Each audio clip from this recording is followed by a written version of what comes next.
Big savings and new arrivals at Grade 1 PVC ceiling. PVC panels $25, heat barrier tiles $7, WPC panels $32, and marble sheets $180. Daybay, Tunapuna, Warren Road, Tobago, and our new location at Sangre Grande. Shop today before it's gone. At secondary school, we understand that every student learns differently. This is why we provide them with the freedom to choose their ideal workload. With full-time and part-time classes delivered face-to-face and online, and dedicated teachers to help them reach their academic goals. We also provide regular updates to students and parents. Plus, we have affordable rates and flexible payment terms. Enroll today at CTS College. Thinking of giving your home that modern finish? Then visit ABC Bath Doors and Windows. We are the largest supplier of hardwood finishing goods. Get kitchen and pool tiles, faucets, doors, windows, sinks, and so much more. Come in or give us a call. ABC Bath Doors and Windows, always a better choice. Innovate your space with Felicity Furniture and Appliances. Our pieces are of top quality, stylish and affordable. Dining and patio sets, sofas, wardrobes, freezers, beds, stoves and more. Visit our showroom at Lot 10B Pier Road, Felicity Chaguanas. Quality you can trust, style you love. I.A.N TT offers over 25 years of experience, are retinal specialist and the latest cutting-edge equipment. We handle diagnostic and surgical needs for retina, cataract, glaucoma, pediatric and diabetic eye care. Also glasses. We provide it all under one roof. Our head office is located seconds off the Freeport flyover. Branches also in North, South and Tobago. Call 349 eyes for more information. Payment plans are available. I.A.N TT, taking eye care into the future. Get ready, Makoya! The incredible India Expo is opening its door on July 3rd, right opposite the Center of Excellence. Open daily from 10 a.m. to 8 p.m. Discover an amazing range of products, from elegant bridal wear and sparkling jewelry to stylish footwear, exquisite furniture and authentic Indian cuisine, all under one roof at the incredible India Expo. Don't miss out. It's your gateway to incredible finds. Fab India Expo in Chaguanas is open every day from 11 a.m. to 9 p.m. Fresh containers have arrived with brand new stocks. Exciting new merchants have joined us, bringing a huge variety of products at unbeatable bargains and taste authentic Indian cuisine. Fab India Expo, endless variety, endless value. Looking for a school where students are supported, encouraged, and inspired to succeed? Choose excellence. Choose Upper Level Educational Institute. Enjoy a safe, dynamic learning environment, engaging classes, regular progress updates, and exceptional teaching at an affordable price. With outstanding pass rates, your success is our priority. Upper Level Educational Institute, a great place to learn, where students come first. Neo Eyewear Limited, a leader in the eyewear business, with complete glasses which include frame, lens, and eye test for only $395. We have one of the largest selections of frames and brands for you to choose from, such as Gucci, Tom Ford, Balenciaga, St. Laurent, and even the Ray-Ban Meta glasses. Conveniently open from Sunday to Sunday from 9 a.m. to 6 p.m. So visit us at 91D Main Road, Montrose Mall, or M6 Plaza, Endeavour. Beat the heat at Kinko Limited Auto AC Parts and Services. Our techs have years of experience keeping you cool and comfortable. Exceptional prices, quality work, and outstanding services. Call, WhatsApp, or come in today and take advantage of our many specials. Low prices, more value, weekly giveaways only at Food Chopper Supermarket, 121 EMR Rima on JHI Trading Compound. Join our loyalty card program. Enter for a chance to win our monthly grand prize. We are open Monday to Friday 8 to 8, Saturday 7 to 8, and Sunday 7 to 3. Whether it's 1, 2, or a truckload of tires, we've got the perfect tire for every application, ensuring you're ready for any road ahead. Passenger SUV 4x4, heavy or light truck, you name it, we've got the tire that suits your ride perfectly. From forklifts to industrial giants, construction vehicles, and agricultural workhorses, we've got the right tire for every job you tackle. Brandtech, your one-stop solution for all your tire needs. Win big this back-to-school season at Unique Books and Sports Center as we celebrate 63 years. 63 lucky shoppers could get back the cash they spent, plus 63 bicycles up for grabs, 25% off school shoes, bags, and sports items. Sell your used books for instant cash. Visit any of our 6 locations today. Legends Design promoted their business live with Ian Allen on the I.A.N network. This is I.A.N at Legends. And it was a 100% success. You can do a live just like that. Imagine your business reaching millions through a powerful live broadcast with I.A.N himself. If you want to do a live like this, you just get on board. Don't wait. Contact us today and book your live now. TriCare Medical Center is now open at Extra Plaza South Park, and we're changing the way you experience healthcare. No more long waits, no more running around. GP clinics every day from 6 a.m. to midnight.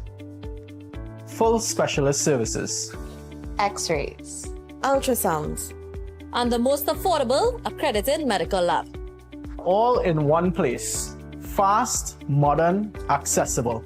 TriCare Medical Center, Extra Plaza, South Park, now open.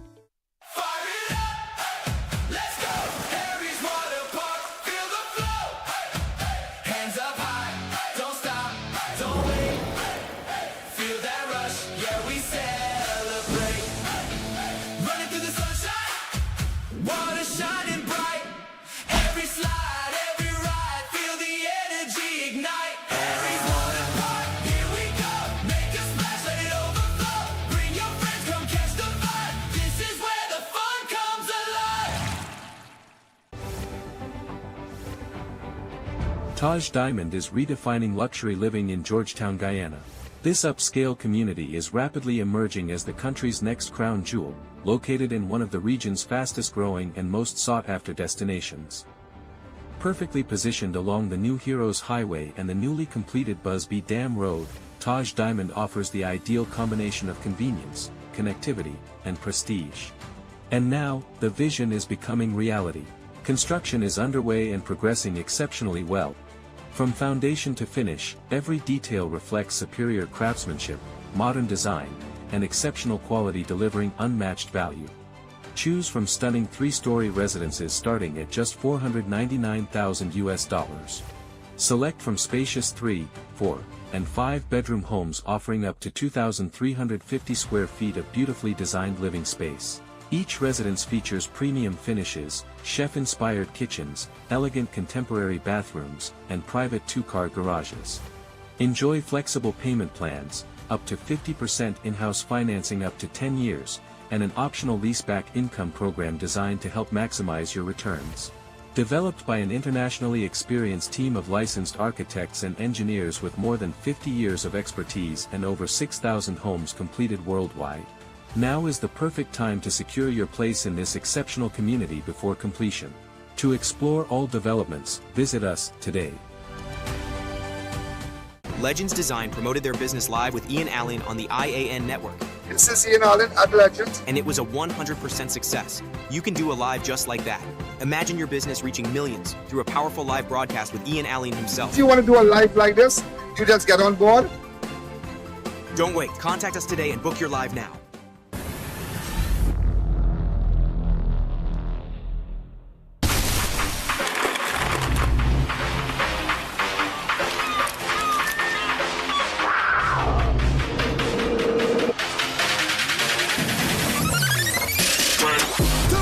Energy, rise to the occasion.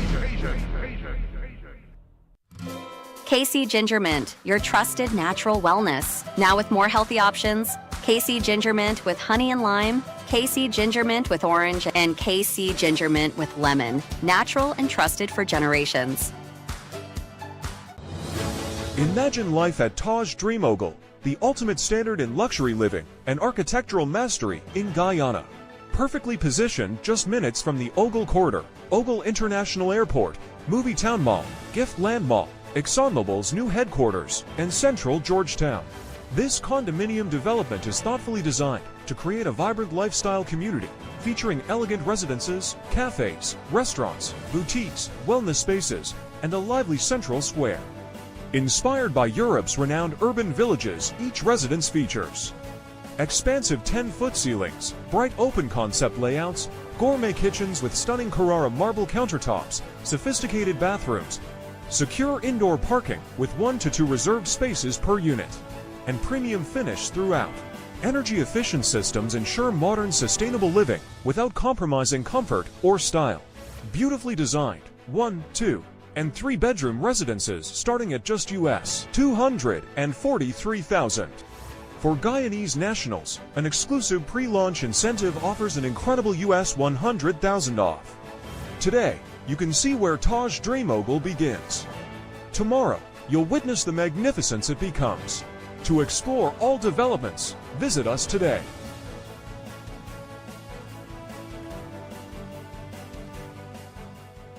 Welcome to eFix Investments Limited, your one-stop destination for all your home essentials. Transform your bathroom with our exquisite range of showers, enclosures, luxury bathtubs, modern toilets, faucets, ceramic sinks, and vanities. Enhance your kitchen with our stainless steel sinks. Our extensive selection includes bath, kitchen accessories, as well as security doors. Visit our showroom today at Southern Main Road, Homeland Gardens, Cunupia, and let your dream home become a reality. Call us at 665-2282 or 671-2282. eFix Investments Limited, your home, your style, our passion. Do you know just how important tires are in getting the maximum performance from your car? Dunlop, a leading manufacturer of ultra-high performance tires, carefully designed grooves and blocks for more rubber-to-road contact. KC Ginger Mint, your trusted natural wellness. Now with more healthy options, KC Ginger Mint with honey and lime, KC Ginger Mint with orange, and KC Ginger Mint with lemon. Natural and trusted for generations.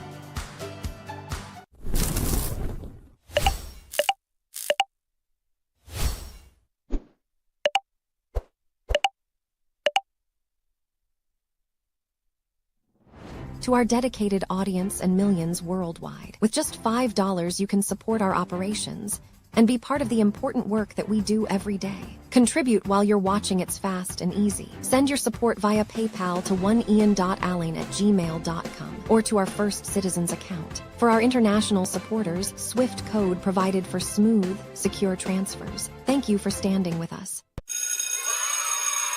Parents, listen up! Your next grocery run could be the chance for you to win big with Facade the Food King and Bright Ideas. Win your share of $75,000 in book grants. That's 75 lucky winners taking home $1,000 each to help with books, stationery, and back-to-school expenses. Every 300 or more spent at any Facade the Food King supermarket or Bright Ideas location, you'll receive an entry form. Complete it and drop it in the entry box provided in store. Promotion ends August 19th and is NLCB approved. 15 winners chosen every Saturday starting July 25th. Shop, enter, win weekly with Facade the Food King and Bright Ideas, making back to school easier for every family. Quality value, that's our way. The real perks, that's we're here to stay. The Food King Besides. Need a little boost to light up your way. Power your passion with a snack so made it free.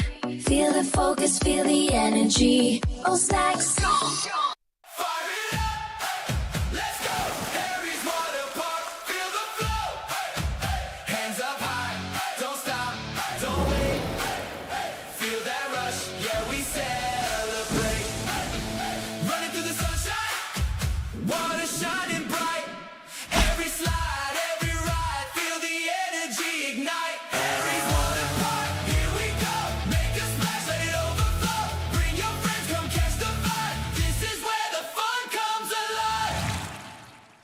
Flamboyant Cuisine is opening 2 exciting locations next to Medford Gas Station Sugarness and opposite Point Pleasant Park, Cunupia. Enjoy delicious roti, barbecue with sides, Indian and Creole dishes, burgers, pasta, and more.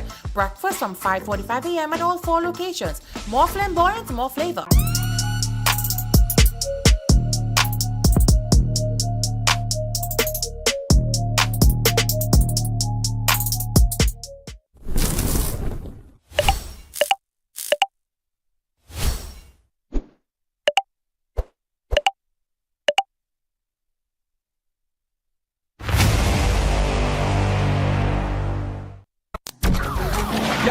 There's a jungle out. There's a jungle out. There's a jungle out there and the hunt is on. A jungle out there and the hunt is on. We're gonna hunt you down. We're gonna hunt you down. We gonna come, we ain't playing, it's the last thing on our minds. Stop crime much if you really wanna stop crime. Be safe in your home, be safe in the street. It's a cold place and I'm really feeling the heat. I never wear gold cause someone's always peeping by the fender. Still crime much came and give TNT confidence. I had a dream in the dark, I had a dream in the spring. I had a dream like man knew that there's a jungle out there and the hunt is on. A jungle out there and the hunt is on. We gonna hunt you down, we gonna hunt you down.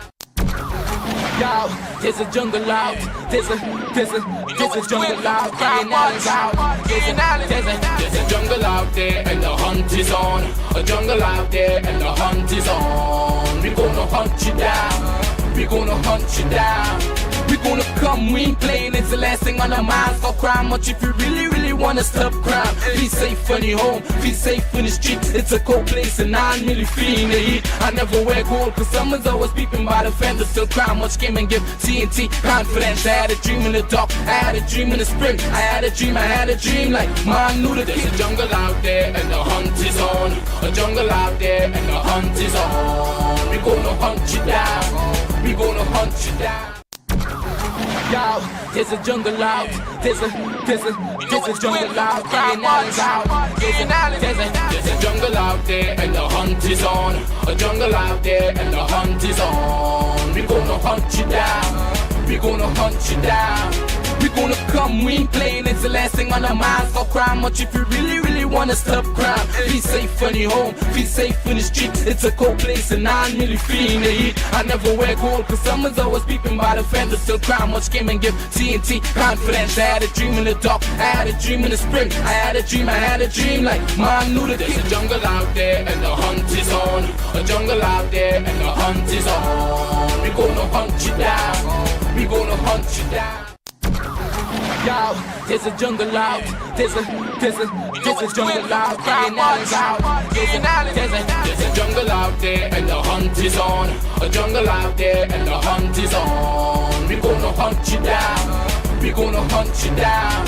We gonna come, we ain't playing, it's the last thing on our minds. Stop crime much if you really wanna stop crime. Be safe in your home, be safe in the street. It's a cold place and I'm really feeling the heat. I never wear gold cause someone's always peeping by the fender. Still crime much came and give TNT confidence. I had a dream in the dark, I had a dream in the spring. I had a dream like man knew that there's a jungle out there and the hunt is on. A jungle out there and the hunt is on. We gonna hunt you down, we gonna hunt you down. Yo, there's a jungle out, there's a jungle out, there's a jungle out there and the hunt is on. A jungle out there and the hunt is on. We gonna hunt you down, we gonna hunt you down. We gonna come, we ain't playing, it's the last thing on our minds. Stop crime much if you. Hi, good evening, ladies and gentlemen. This is I.A.N, and this is Crime Watch, and we are back. Top of the evening to you. All those of you locked online, a special good evening to you. All those of you looking at me from all over the world, a special good evening to you. As you know, ladies and gentlemen, so many people are locked on. Remember, Digicel, just to let you know, a lot of people have been asking, we are not seeing you on Digicel. In fact, Digicel contacted us this week, and they are coming in this week to install equipment here, and in a couple of days, we'll be up and running. But they have confirmed that they are coming this week. Either tomorrow or Wednesday. Tomorrow, please God. Ladies and gentlemen, it was a double murder weekend. 4 dead in separate Arima and Faizabad killing. Let's start with Saturday. A man identified as Roti among 2 shot dead in Arima. CCTV captured the double killing. A late night shooting in Arima has left 2 men dead, with police launching a double murder investigation. The victim has been identified as Junior Costello, also known as Roti of Heights of Guanapo, and Keith Benjamin Spencer of 2nd Street, Orapun Gardens, PR code. Now, if you have any information, I am trying to get the family of Benjamin Spencer, that's this guy here, that's the guy back there, of 2nd Street, Orapun Gardens, right? Police said shortly before 3 a.m. on Saturday, a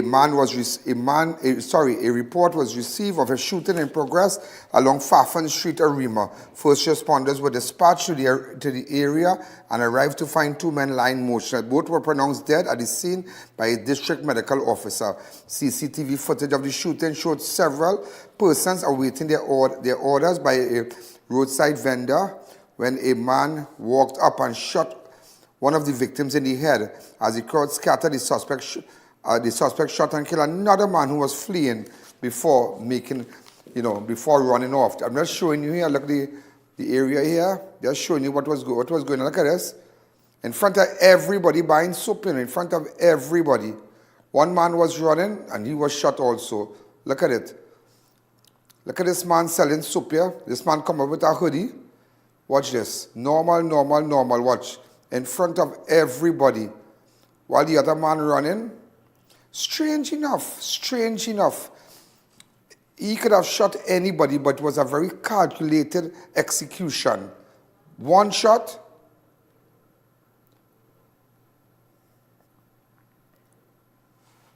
Okay? If you have any information, get in contact with me. So they had 2 double murders over the weekend. It was murder after murder. In fact, I spoke to a relative of Benjamin Spence, of Junior Costello. That's Roti. Go ahead, Tert.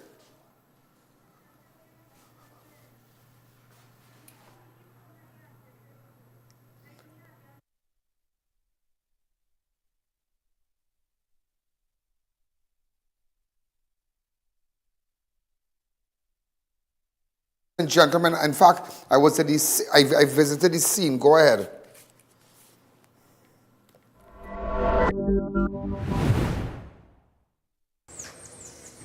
Now this is a connection with the 2 men that were shot dead. What is that? 405? They gonna call on something for the drink or something?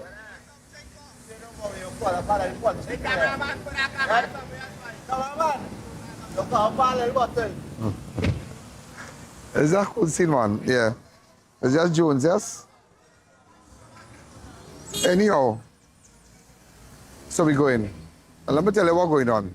Apparently there's a guy who sells soup right across here. So he comes and he sells soup right in front of Conway Kids. Now this is Queen Street here. Just for you to understand, this is Queen Street here.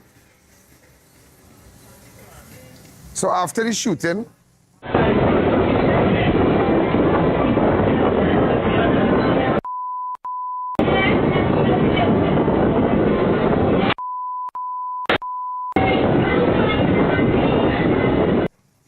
one was shot here and one tried to run and one collapsed around here. So we're still trying to pick up. There's really double murder. So we're still trying to pick up. All we know is a lone gunman come out and do the shooting. But remember, you have cars coming from this area here. You have cars heading down south from this road here.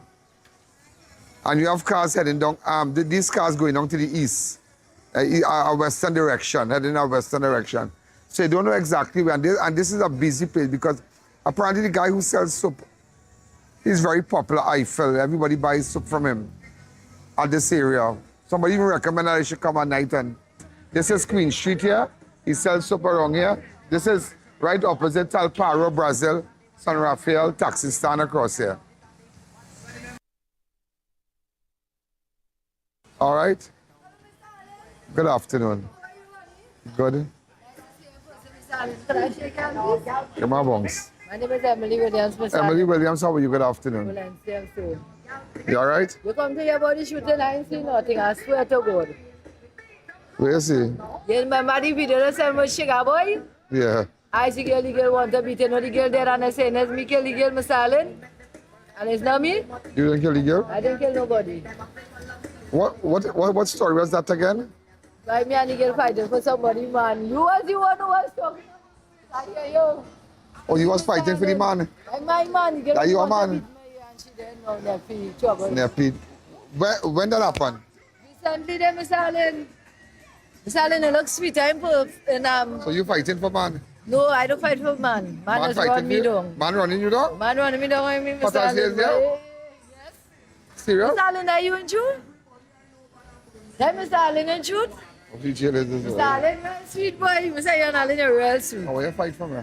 Yes, I will fight for you. Nobody can touch you, Miss Allen. You blessed and highly favored. I.A.N. What went on? Hold on. Come. Whatever happened to the girl that was knocked down in a river? Is she? The street dweller. Is Neffy trouble? Neffy. Is she? They said me, not me, eh? Not me. Right. You see how God is put it? Not me, eh? Your name really called. Emily Williams. Emily. Don't call me here. Hold on. This girl said she's the mayor up here.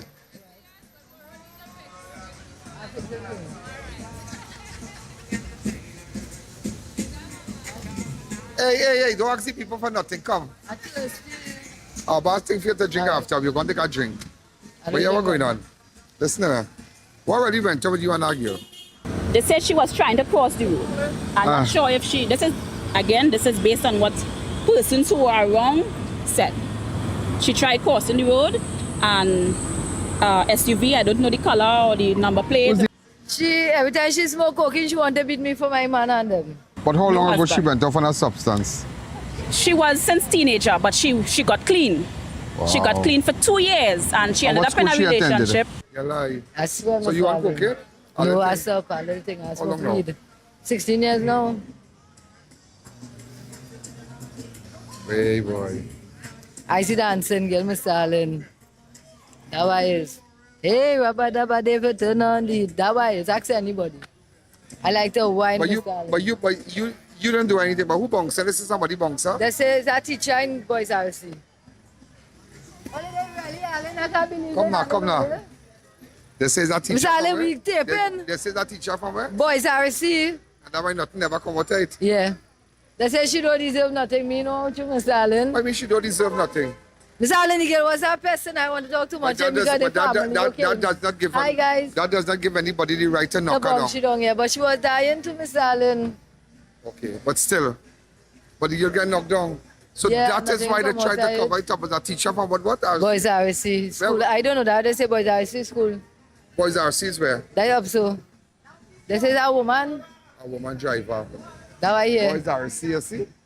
So we have to call back the police and make sure we get the facts. So you good? Everything good with you? Yes, Miss Allen, I'm hungry and thirsty. I come to New York. Miss Allen, I really you, boy? So let me ask you something. How long you on the streets now with this thing now with you? 16 years. I 38 this month.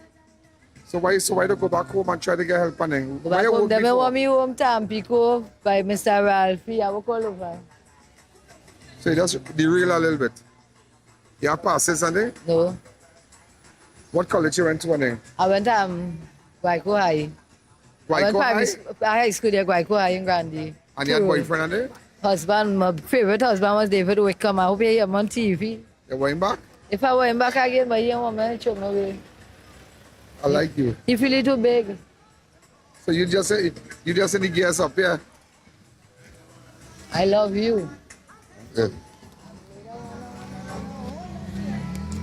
I like your vibe. Where you from? What's that? Where you from? The zone.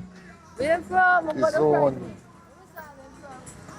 Where you from with you? Oh God, Trinidad. All this is a question. Come now. You want lunch or something?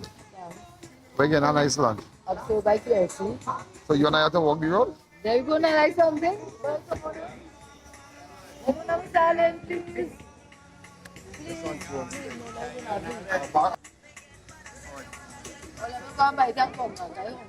What's that?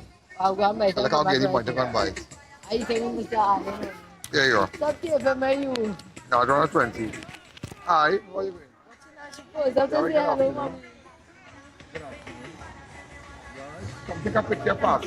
With your phone, take a picture, come. You see how that's... You get change?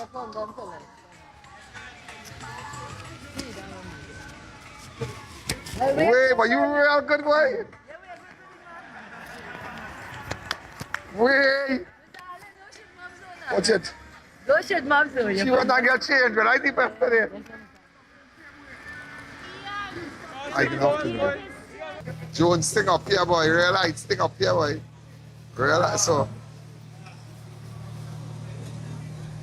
You know what my mind on to right now? That girl who can knock down.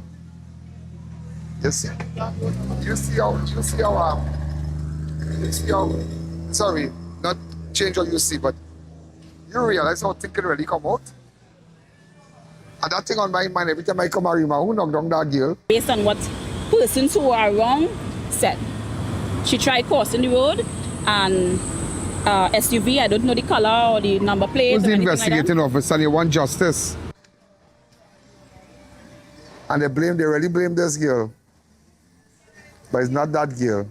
So ladies and gentlemen, so we just want to know how these guys were shot. All right? Oh God. Yeah. Ladies and gentlemen, so exactly, you know, it is so strange, it is so strange that all of a sudden you realize with respect to that girl who was knocked down,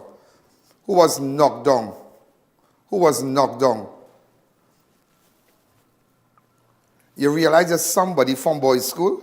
You realize that now? If I had ignored that case with while I was standing there with the double murder, and I had ignored that girl, let me tell you something. I would have never found out that it all had to do with you know what? Somebody from the boys' RC school. Never.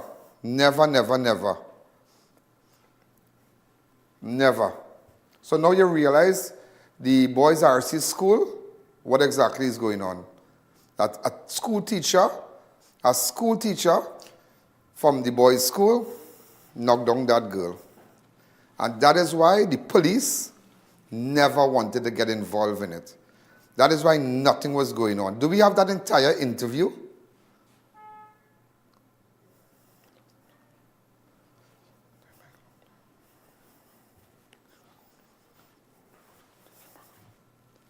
Get that entire interview for me.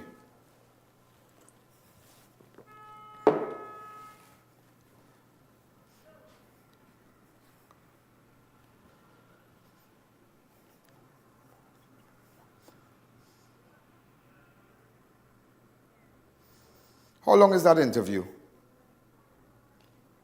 I want to play an 8 minutes video for you. So now you will understand that and you realize the police, they were lying, they covered it up, they knew exactly, they didn't want to go get no footage, they didn't want to do nothing, and it's not a matter, it's because the young lady, they say she was dying, I don't know, I am not a doctor, they say she was dying, but nevertheless, something more in that. Shocking, yeah? So a school teacher bongs on that woman. How that woman know that? Because this girl, she lived on the streets. This girl that was knocked down, she was on a substance and she became homeless, and that was her friend. So who again will know it? You think the man who's selling doubles, you will ask him what is going on with Forex? No offense, but you have to go with people from that community. You have to go with the economists. You have to go with those who understand the economy, could tell us about the Forex. If you want to know more about agriculture, you can't go with a man who fixing a muffler or a mechanic. You have to go meet the farmers and you'll understand. The woman who died, and from that community where she was homeless and she lived with that girl, they were friends and they fight and all kind of thing. But there's a line out on the streets. So you understand now, wait. How she said, well, I didn't do anything as a woman from the school bunks her down. And up to this day, no justice for that family. I'll play the 8 minutes. Go ahead.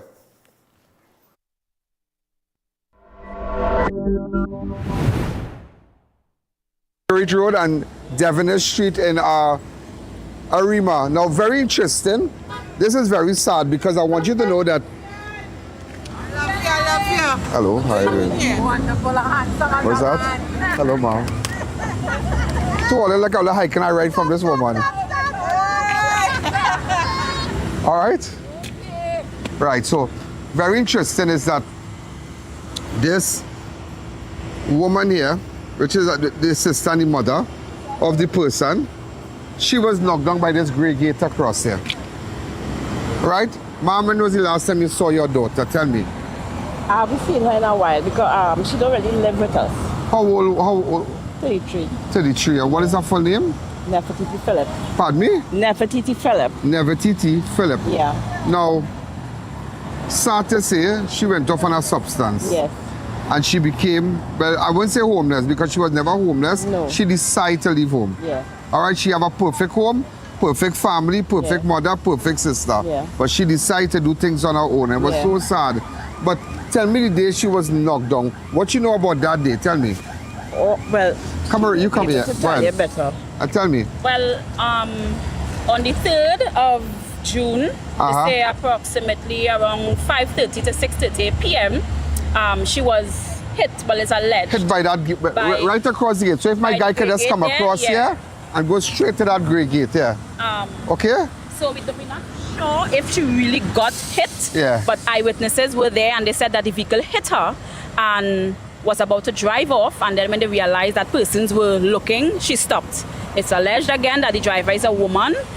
This is what time this happened? Between 5:30 and 6:30 p.m. on the 3rd of June. On the 3rd of June, okay. We didn't know anything about it until the 5th, which was the Friday. And, well, she died at Mount Hope Hospital on the 7th of June. When we went to the doctors and stuff, they explained that she had it bleeding. She had a fractured skull and there was bleeding in the brain. The I.A.N Show will be right back.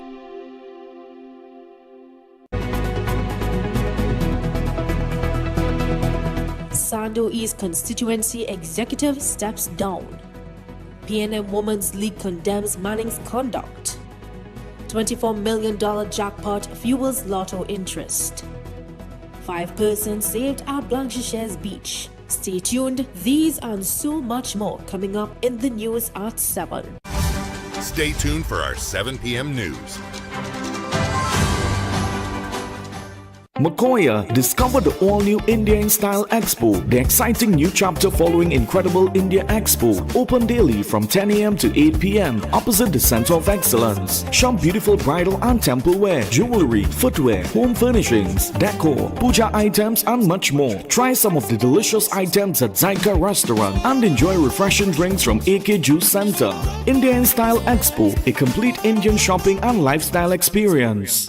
Fab India Expo in Chaguanas is open every day from 11 a.m. to 9 p.m. Fresh containers have arrived with brand new stocks. Exciting new merchants have joined us, bringing a huge variety of products at unbeatable bargains. Indulge in spa services, soothing chumpy massages, and taste authentic Indian cuisine. Fab India Expo, endless variety, endless value.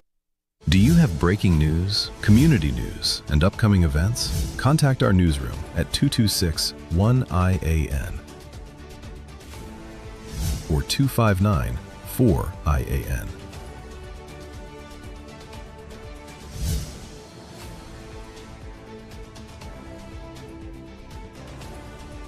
or email us at iannetworknews@gmail.com. Low prices, more value, weekly giveaways only in Food Chopper Supermarket, 121 EMR Remo on JHI Trading Compound. Join our loyalty card program. Enter for a chance to win our monthly grand prize. We are open Monday to Friday 8 to 8, Saturday 7 to 8, and Sunday 7 to 3. Ready for a home makeover? Head to Felicity Furniture and Appliances, where style, comfort, and savings come together. Luxurious sofas, elegant dining sets, beds, stoves, freezers, and more. Visit us at Lot 10B, Pierre Road, Felicity, Chaguanas. Win big this back-to-school season at Unique Books and Sports Center as we celebrate 63 years. 63 lucky shoppers could get back the cash they spent, plus 63 bicycles up for grabs, 25% off school shoes, bags, and sports items. Sell your used books for instant cash. Visit any of our 6 locations today. At CTS College Private Secondary School, we understand that every student learns differently. This is why we provide them with the freedom to choose their ideal workload. With full-time and part-time classes delivered face-to-face and online, and dedicated teachers to help them reach their academic goals. We also provide regular updates to students and parents. Plus, we have affordable rates and flexible payment terms. Enroll today at CTS College. Welcome to eFix Investments Limited, your one-stop destination for all your home essentials. Transform your bathroom with our exquisite range of showers, enclosures, luxury bathtubs, modern toilets, faucets, ceramic sinks, and vanities. Enhance your kitchen with our stainless steel sinks. Our extensive selection includes bath, kitchen accessories, as well as security doors. Visit our showroom today at Southern Main Road, Homeland Gardens, Cunupia, and let your dream home become a reality. Call us at 665-2282 or 671-2282. eFix Investments Limited, your home, your style, our passion. Neo Eyewear Limited, a leader in the eyewear business with complete glasses which include frame, lens, and eye test for only $395. We have one of the largest selections of frames and brands for you to choose from, such as Gucci, Tom Ford, Balenciaga, St. Laurent, and even the Ray-Ban Meta glasses. Conveniently open from Sunday to Sunday from 9 a.m. to 6 p.m. So visit us at 91D Main Road, Montrose Mall, or M6 Plaza, Endeavour.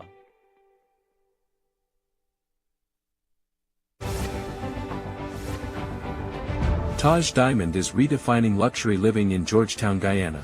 This upscale community is rapidly emerging as the country's next crown jewel, located in one of the region's fastest growing and most sought-after destinations. Perfectly positioned along the New Heroes Highway and the newly completed Busby Dam Road, Taj Diamond offers the ideal combination of convenience, connectivity, and prestige. And now, the vision is becoming reality. Construction is underway and progressing exceptionally well. From foundation to finish, every detail reflects superior craftsmanship, modern design, and exceptional quality delivering unmatched value. Choose from stunning 3-story residences starting at just $499,000. Select from spacious 3, 4, and 5-bedroom homes offering up to 2,350 square feet of beautifully designed living space. Each residence features premium finishes, chef-inspired kitchens, elegant contemporary bathrooms, and private 2-car garages. Enjoy flexible payment plans, up to 50% in-house financing up to 10 years, and an optional leaseback income program designed to help maximize your returns. Developed by an internationally experienced team of licensed architects and engineers with more than 50 years of expertise and over 6,000 homes completed worldwide. Now is the perfect time to secure your place in this exceptional community before completion. To explore all developments, visit us today. Welcome back to the I.A.N Show. Went to the station, the police have a report stating that a homeless person was wandering the streets of Arima and collapsed. There was another report that the alleged person who hit her stated that a homeless person jumped in front of a vehicle, she pulled from the person, and the person fell to the floor, which I find that report was like crazy, because if you pull from somebody, why would they fall to the floor? You know? So us as the family just trying to get some closure as to whether the person really did hit her or not. And if the person really did hit her, then why they went and make false report to the station, and why they're not coming forward at least to give some sort of compensation. We are not wealthy people. We need assistance in burying the girl, because I mean, she had it tough. We all had a hard life growing up. She couldn't deal with the situation of life. She has as children? We did. No children. But how long ago she husband. went off on a substance?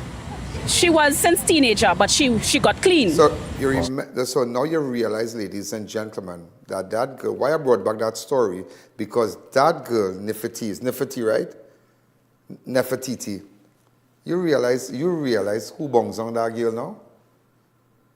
You realize that a school teacher, it is alleged a school teacher. Initially, I found it was a woman driving. Was not a man driving, was a woman driving. But I did not know where that woman was from. I did not know that. But the police around covered it up because they thought that this girl's life is of no value. This girl is nobody. This girl is a dweller on the streets. You see? Just imagine that, but she went off on a substance.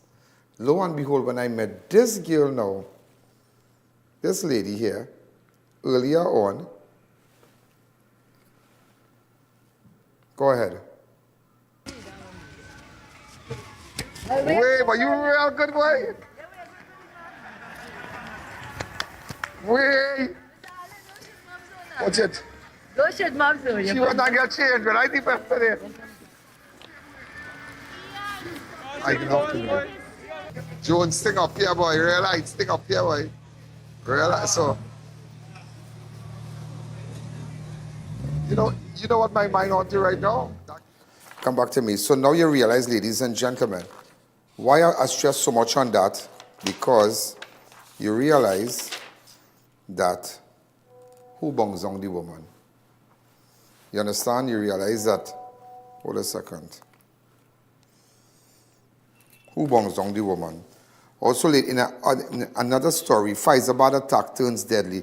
2 men beaten, later die in hospital. A confrontation outside a Faizabad car wash turned deadly on Friday after 2 men were beaten by 3 Venezuelans. Now, all these things happened in the night. We did not get any current shots. When all these things happened, we did not get any current shots. We just have the area shots. The deceased has been identified as 38-year-old laborer Richard McDavid of July Trace, Faizabad, and 30-year-old laborer Anslim Nicholas of Easy Street, Faizabad. Police said the incident began about 4 p.m. on August 21 when the 2 men were walking along Delhi, Faizabad near King's Car Wash. According to an informant, McDavid and Nicholas became involved in an argument with him.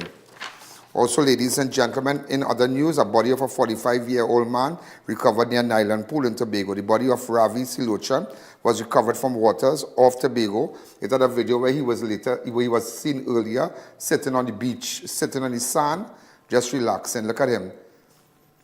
Reports indicate, look at him. Earlier on, he was on the beach, relaxing. Like, I don't know, he had a problem. He was drinking. Look at him. This is earlier on. Somebody made a video of him. And he was there on the beach. So reports indicate the passenger aboard several reef tour boats noticed the body was and alerted the lifeguard. Lifeguard responded and brought the body ashore before notifying the police. Silochan was later formally identified by his brother Sunil Silochan. Police subsequently authorized the removal of the body. So we don't know what exactly happened. We don't know if he was frustrated, if he was on a substance, if he was, he had too much alcohol. Really, really sad. For all we know, he was consuming alcohol because look at him just before. Also, ladies and gentlemen, a Canadian newlywed killed after being struck by a vehicle in Tobago. A 71-year-old Canadian national was killed after he was struck by a vehicle while attempting to cross the roadway in Prospect, Tobago on Friday night. The victim, Errol Wilson, was reportedly crossing the road near Pizza Boys around 7 p.m. when he was hit by a vehicle driven by a resident of Bon Accord. The police said Wilson was crossing near a blind spot when the collision occurred. Wilson had recently moved to Tobago with his wife, Ingrid Lewis, after the couple got married on the island last month. They were staying at a rented apartment along Siobhan Road. Lewis was in Trinidad when the tragedy occurred. She reportedly tried contacting her husband after calls to his phone, but it went unanswered before contacting neighbors who informed that Wilson had died. This is so sad. Eh? This is really, really sad. Also, ladies and gentlemen, because they just got married 1 month ago. His wife was in Trinidad. Really sad. Also, ladies and gentlemen, before we go further, some people went to, a couple went to Scotiabank this morning around 9:45. And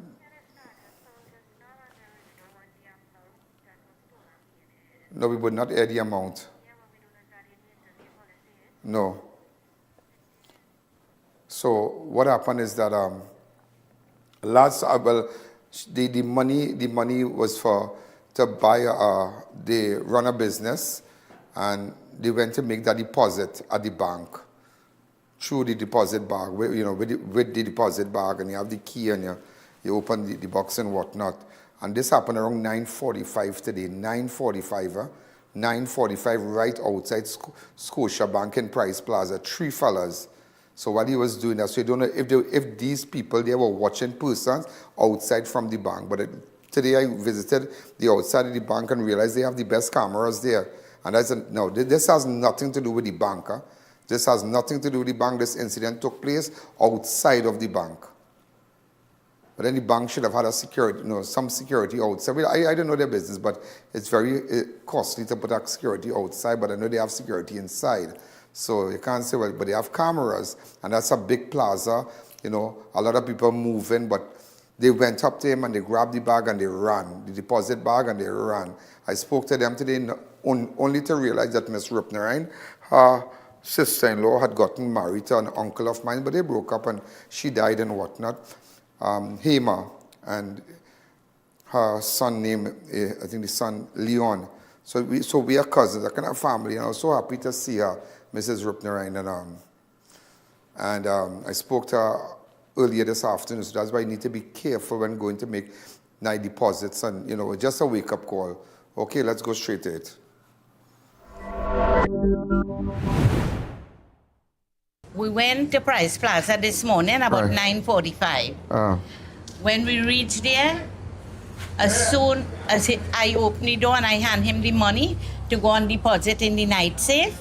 What time you went to Price Plaza? 9:45. Right, which this bank? This morning. Scotia Bank. Right, they're in Price Plaza? Yes. Right. And when he go by the place to deposit the money, as he opened the thing to put the money, three of them run out. Oh, good, come. Yeah, three of them. Three of them? Yes. Yeah, three of them. Three fellas, young fellas. There's approximately what time exactly? 9:45. 9:45. 9:45 just now, like today? Yeah. This morning. Broad daylight? Broad daylight. Yeah. And I see the running going on. I didn't know what going on. And I see when they push him, I say, oh God, he fall down. I say, if I go to come out from this vehicle, they go take my fan and go away too. But you see, they come back at me. I go into and they come from behind me. So I couldn't see. 9:45. Yeah. 9:45. I call the police at 9:46. At 9:46, did the police come? Yes, the police come about 5 minutes after. Did they get the footage or anything? Well, no, they didn't look for no footage. But while I was there, the police said they're going to look for the footage today. So I don't know if they gone or they didn't go. Okay, hold on. Yeah. Let me call Mark Hernandez, that's the ASP for Shogunas. I think I have spoken to him this morning. Yeah. You spoke to him? Yeah, I think it's some Hernandez called me while I was in Price Plaza. Yeah, let me call him and let him know that I'm speaking with you. You're Rupnarayan, right? Yeah. Hi, Mr. Ian. Hernandez, good afternoon, sir. I'm now chatting with the business couple that went to the first the Scotia Bank in Price Plaza 9:45 and they got robbed. Somebody grabbed the money when they were going to put the money in the box and by the ATM there. Right. Okay. Did they make a report at all? Yes. Yeah, they made a report. So I just bring it to your attention. Okay. It happened 9:45 today, this morning, yeah? At Scotia Bank? At Scotia Bank in Price Plaza. Okay, certainly. I'll go and check and see ID right now. Can I send them your number? And, can I send her number to you now? Okay, you can do that. Okay, sir. Thanks again. All right, so that's the best thing. So they're gonna pick it up now. All right, but that is serious. But that is terrible. You were going to the ATM or the safe? The safe. We have the key. Yes, we have a key. You want to pull? Yeah. All right, yeah. Right, and now I order truckload of beer. I can't pay for it now because in the money go and the money I want to deposit. You get the because you have to deposit it before they send it to you. Yeah. They have to send it to their account before they send the truckload of beer for you. Yeah, so that is what happened. So now I have to cancel the order for the beer. Very well. Well, we're gonna see what we could do. I said, let me come and see you. And nice to meet you again. Three young fellas, huh? Give me a description of them. One is a Spanish. Right, one is a Spanish. Well, really, I see them good, huh? Yeah. Because when my back turned so to go like safe. Yeah. She see everything. Yeah. All right, so I'll let Mr. Hernandez will call you. Okay. I'll give him your number now, so go to your phone. All right. And keep it, okay? All right. Yeah. But before we go further, I want to say it was very nice seeing you. Same here. And do you know that this woman is my family, right? This woman is my family. And her sister, how will it work? Sister-in-law. Her sister-in-law got married my uncle, but they're separated the years now. Yeah. And when I was a little boy, in Trinidad, I used to go by your house. Yeah. And she used to come by my grandmother's house in Bilger Road. Yeah. Tell them how old the boardhouse was. Oh, very old. Oh, God, raise your voice and say, Very old. Very old. Very old boardhouse. Yeah. How the house was? I'm very old. I know where you come from. Very old boardhouse. I was always a respectable boy. Yeah. And I used to go by her and eat and she used to bring food and thing for us. Am I right? Yeah. Yeah. So it's family. I mean, I'm glad to see I haven't seen her in all these years. But I'll tell you about a nice lady. Carol. I know that's Carol, right? Yeah. Yeah, nice person, real nice person. So after, my family, there's a lady, I mean, no Ian Allen here, you know, it's Benji.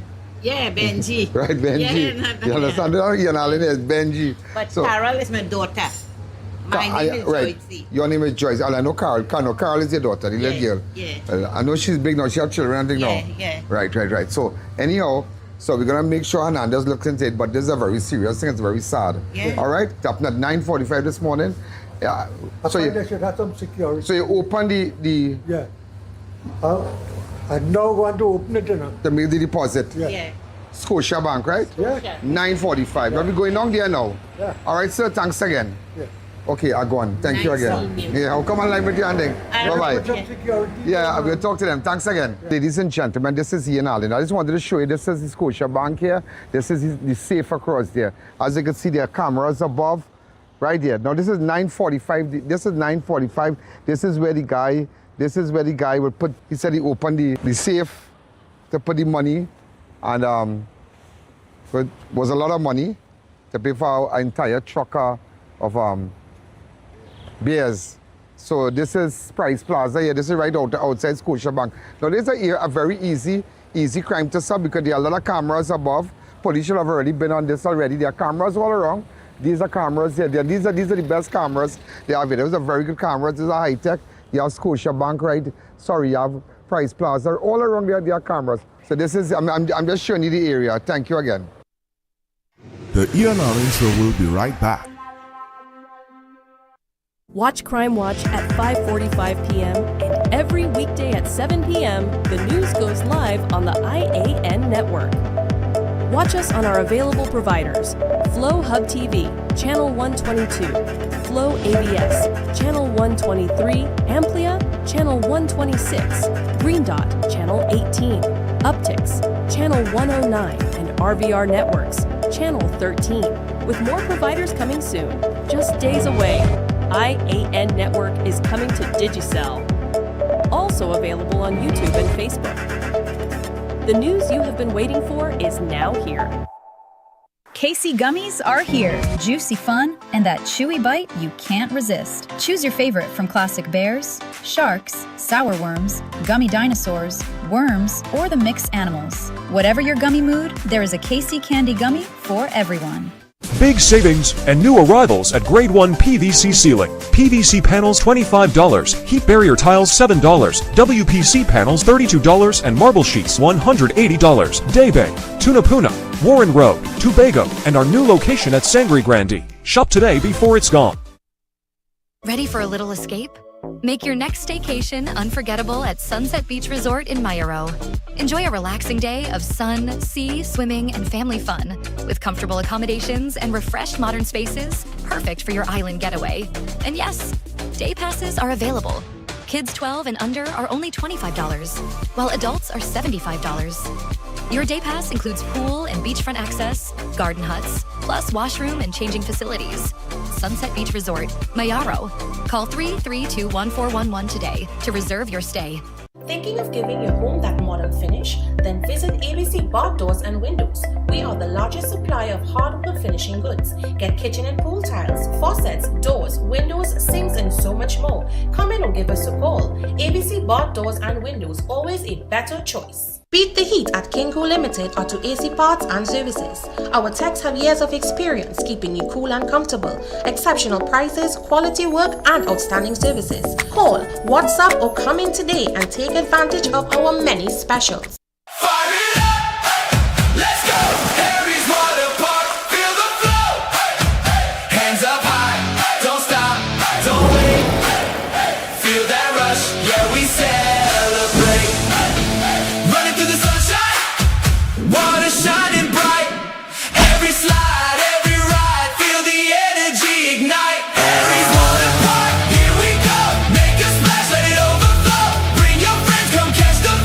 This is where TriCare Medical Center is now open at Extra Plaza South Park, and we're changing the way you experience healthcare. No more long waits, no more running around. GP clinics every day from 6 a.m. to midnight. Full specialist services. X-rays, ultrasounds, and the most affordable accredited medical lab. All in one place. Fast, modern, accessible. TriCare Medical Center, Extra Plaza, South Park, now open. Sando East constituency executive steps down. PNM Women's League condemns Manning's conduct. $24 million jackpot fuels lotto interest. 5 persons saved at Blanchisseuse Beach. Stay tuned, these and so much more coming up in the news at 7. Imagine life at Taj Dream Ogle, the ultimate standard in luxury living and architectural mastery in Guyana. Perfectly positioned just minutes from the Ogle Corridor, Ogle International Airport, Movie Town Mall, Gift Land Mall, ExxonMobil's new headquarters, and central Georgetown. This condominium development is thoughtfully designed to create a vibrant lifestyle community featuring elegant residences, cafes, restaurants, boutiques, wellness spaces, and a lively central square. Inspired by Europe's renowned urban villages, each residence features expansive 10-foot ceilings, bright open concept layouts, gourmet kitchens with stunning Carrara marble countertops, sophisticated bathrooms, secure indoor parking with 1 to 2 reserved spaces per unit, and premium finish throughout. Energy-efficient systems ensure modern, sustainable living without compromising comfort or style. Beautifully designed 1, 2, and 3-bedroom residences starting at just US $243,000. For Guyanese nationals, an exclusive pre-launch incentive offers an incredible US $100,000 off. Today, you can see where Taj Dream Ogle begins. Tomorrow, you'll witness the magnificence it becomes. To explore all developments, visit us today.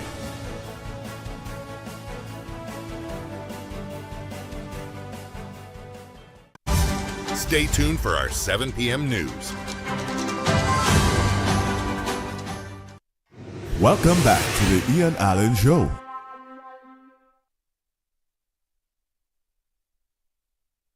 Just to let you know, 1 dead, 1 injured after reported high-speed police chase in St. Marlin. 1 person is dead and another injured after a vehicle crashed off the roadway following a high-speed chase with police in St. Marlin on Thursday night. The fatal road traffic accident occurred around 10 p.m. on a roadway off Daisy Road, St. Martin, which leads towards Palmyra. According to reports reaching I.A.N News, the vehicle was being pursued by police when the crash occurred.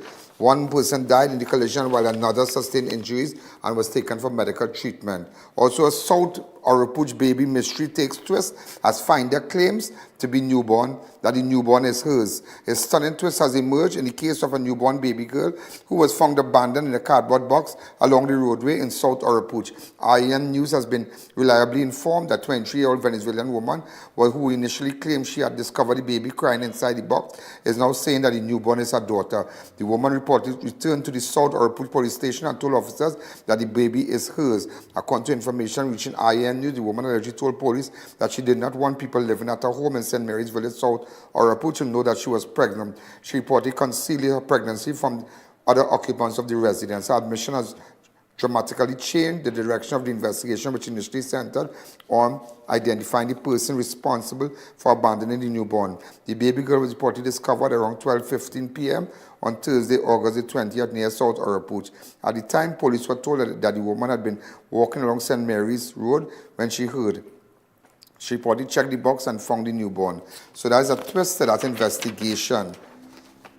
At the station, the baby was placed in a diaper and arrangements were made for her to receive medical attention. No bruising or scratch marks were observed following the woman's latest disclosure. Police are now investigating the circumstances surrounding the baby's birth, the reason for the alleged concealment of the pregnancy, and what happened before the newborn was found in a box. The woman was subsequently taken for medical treatment by police. Also, just to let you know, and that is why Spanish Venezuelan people, they don't play with their children. And believe it. They will do what they have to do, but when coming to their children, they don't play. They love their children. Spanish people, Spanish women love Spanish people on the whole, love their children. They love family. They'll work day and night and send all their money to Venezuela to make sure they send it for their mother, their father, and their brother. And believe it. Believe it. Believe it. Also, ladies and gentlemen, escapee roadside appearance ends month-long manhunt. A long manhunt. In fact, a month-long search for Immigration Detention Center escapee Jose Brito came to an end after police officers spotted him standing casually along the road in Wallerfield. Brito was among the detainees who escaped from the Immigration Detention Center on July the 18th, was captured by officers of the National Operation Task Force. If you know any of them again who is still at large, any one of them who is still at large, okay, did we put we should have had recaptured on it.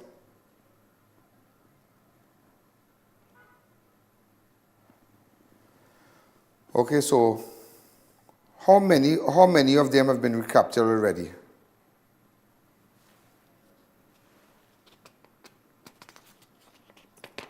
That is what we need to know. Okay? And who's still at large? Because in fact they're not bringing the information to the public to tell you who to look out for. Also at Trinidad and Tobago Regiment soldier pulled 5 civilians from trouble off Blantyshires. 5 civilians were brought safely back to shore after a routine patrol by 2 Trinidad and Tobago Regiment soldiers turned into a rescue operations off Blantyshires Beach on Saturday. The soldiers attached to the 1st Infantry Battalion was conducting patrol duties near Blantyshires Community Center at about 4 p.m. when they spotted 2 children and an adult man struggling in the sea. Recognizing that the trio were in distress, the sergeant immediately sought assistance from the operator for nearby resort and obtained a life ring.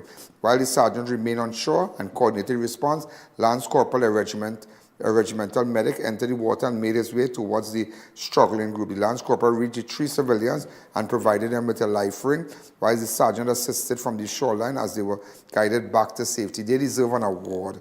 Also, ladies and gentlemen, a female prison officer arrested after prohibited items found at Golden Grove. A female prison officer with more than 19 years of service have been arrested after she was allegedly found with prohibited articles during a security check at the Golden Grove prison on Monday morning. The Trinidad and Tobago Prison Service confirmed the officer was intercepted at approximately 8:48 a.m. on August the 24th. According to Prison Service, the discovery was made during a routine security check. The officer was cautioned and police was immediately contacted.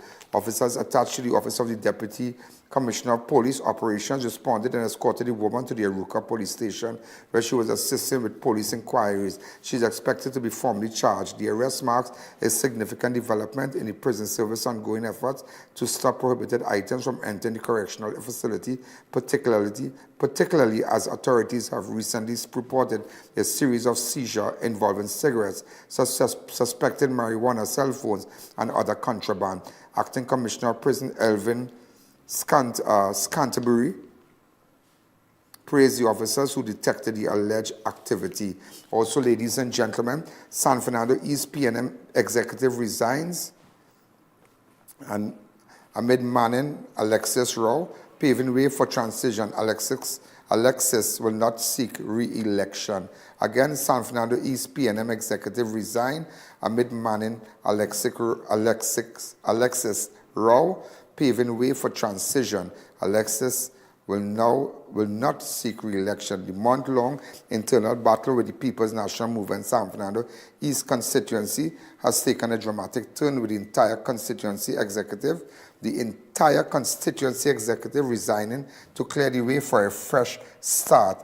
The resignation takes effect at 4 p.m. today, Monday, August the 24th, following a meeting yesterday between the PNM leadership and members of the San Fernando East constituency. The move comes after months of reported internal squabbling and particularly the public dispute between San Fernando East MP Brian Manning and constituency chairman Patricia Alexis.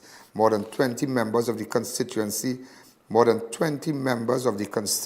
executive attended yesterday's meeting, which addressed the continuing issues within the constituency and finding an inquiry commissioned by the PNM Council. Manning was invited to the meeting but did not attend and therefore did not participate in the discussion. In a statement issued today, Alexis and the outgoing executive said their decision was made in the interest of the party and orderly functioning of the constituency. They said the resignation will allow the party leadership and national executive to establish an appropriate interim arrangement, oversee party group election, and ultimately facilitate the democratic election of a new San Fernando East executive. The ongoing executive also committed to cooperating with the transition. So you realize how they do their thing, yeah? You see, you realize how they do their thing. But that's a very interesting development. Yeah, that's a very, very, I realize that the mother of Brian Manning, Hazel Manning, a very distinguished woman, she has thrown in I won't say a hat in the ring, but she's saying that she will, she would like to be, to see if she can become the chairman of the of that constituency with the party group, the constituency executive. Now, the constituency executive plays a top role, a major role, that they will get a candidate. Say the election time come, they will get a candidate. They will put up that candidate. They will take that candidate. They will, do their thing, and then to have a day they will take them to Balizay House for screening and all that thing. But the executive in a constituency plays a major role. I don't think that only at a party group level, but they play a major role. They play a major role, and their voices, they all in each party, they play on the executive play a major role. So when there are problems and a standoff between the let's say the MP or the senator, whoever, and the executive, that's a very, very serious thing. So you realize that that executive that had the problems with Brian, they realize that they have all resigned and they are paving the way for another executive to be installed. So that's a very interesting development to see who's on that panel. But somehow I realize that you're going to see some big changes in that, some big names and some big changes in that. A lot is happening, a lot is happening. Also, we have to take a break. Let's take a fast break. The I.A.N Show will be right back. Stay tuned for our 7 p.m. news. Whether it's 1, 2, or a truckload of tires, we've got the perfect tire for every application, ensuring you're ready for any road ahead. Passenger SUV 4x4, heavy or light truck, you name it, we've got the tire that suits your ride perfectly. From forklifts to industrial giants, construction vehicles, and agricultural workhorses, we've got the right tire for every job you tackle. Brandtech, your one-stop solution for all your tire needs. For years, Trinidad and Tobago watched its energy sector shrink. Oil production fell. Gas became scarce. Plants closed. Now, the direction is changing. Oil production is climbing again, from about 51,000 barrels a day in 2024 to more than 54,000 in early 2026. LNG is moving too. Exports rose from 10.3 billion cubic meters in 2024 to 10.7 billion in 2025. But what comes next is much bigger. 7 trillion cubic feet of Venezuelan gas. It is coming to Trinidad and Tobago for processing. And across the wider regional program, more than 12 trillion cubic feet of natural gas is being secured for Trinidad and Tobago's energy future. BP is taking full control of Calypso. NGC is moving upstream. And ExxonMobil is back in Trinidad and Tobago's deep water. And after a decade of silence, the Point Lisa steel plant is coming back, backed by a planned $750 million private investment. Steel, vanadium, new exports, new foreign exchange, and up to 1,000 permanent jobs as the project expands. Even Japan is now looking to Trinidad and Tobago for energy. For years, people talked about these opportunities. What others talked about, we got done. More gas, more production, more investment. A brighter future is on the horizon. Looking for a school where students are supported, encouraged, and inspired to succeed? Choose excellence. Choose Upper Level Educational Institute. Enjoy a safe, dynamic learning environment, engaging classes, regular progress updates, and exceptional teaching at an affordable price. With outstanding pass rates, your success is our priority. Upper Level Educational Institute, a great place to learn, where students come first.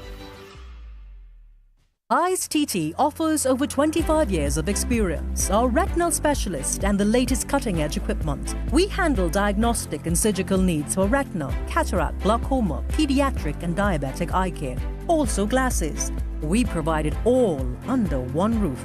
Our head office is located seconds off the Freeport flyover. Branches also in North, South and Tobago. Call 349 eyes for more information. Payment plans are available. I.A.N TT, taking eye care into the future. It's back to school! Savings time at Passad's The Food King. Stock up and save big on. Get 4 packs of Swiss spaghetti or macaroni, 400 grams, just $20. Swiss peanut butter, 235 grams, 2 jars, only $20. Erin Farm chicken bologna, 150 grams, 3 packs for only $20. Guiltless yogurt yum, 120 grams, 4 tubs for just $20. Kraft mac and cheese dinner, 5.5 ounces, 2 boxes, just $20. Fresh Harvest baked bean and tomato sauce, 3 tins, now $20. 8 Gala apple snacks for just $20. Blue Sea tuna flakes in water or oil, 140 grams, 3 cans, just $16.99. Oasis water, 330 ml, just $14.99 per case. Don't miss the back to school deals at Passad's The Food King. Sale end September 6, 2026 or while stocks last. Passad, quality value, that's our way. The real Passads, we're here to stay. The Food King Passads. Do you know just how important tires are in getting the maximum performance from your car? Dunlop, a leading manufacturer of ultra-high performance tires, carefully designed grooves and blocks for more rubber-to-road contact. Imagine life at Taj Dream Ogle, the ultimate standard in luxury living and architectural mastery in Guyana. Perfectly positioned just minutes from the Ogle Corridor, Ogle International Airport, Movie Town Mall, Gift Land Mall, ExxonMobil's new headquarters, and central Georgetown. This condominium development is thoughtfully designed to create a vibrant lifestyle community featuring elegant residences, cafes, restaurants, boutiques, wellness spaces, and a lively central square.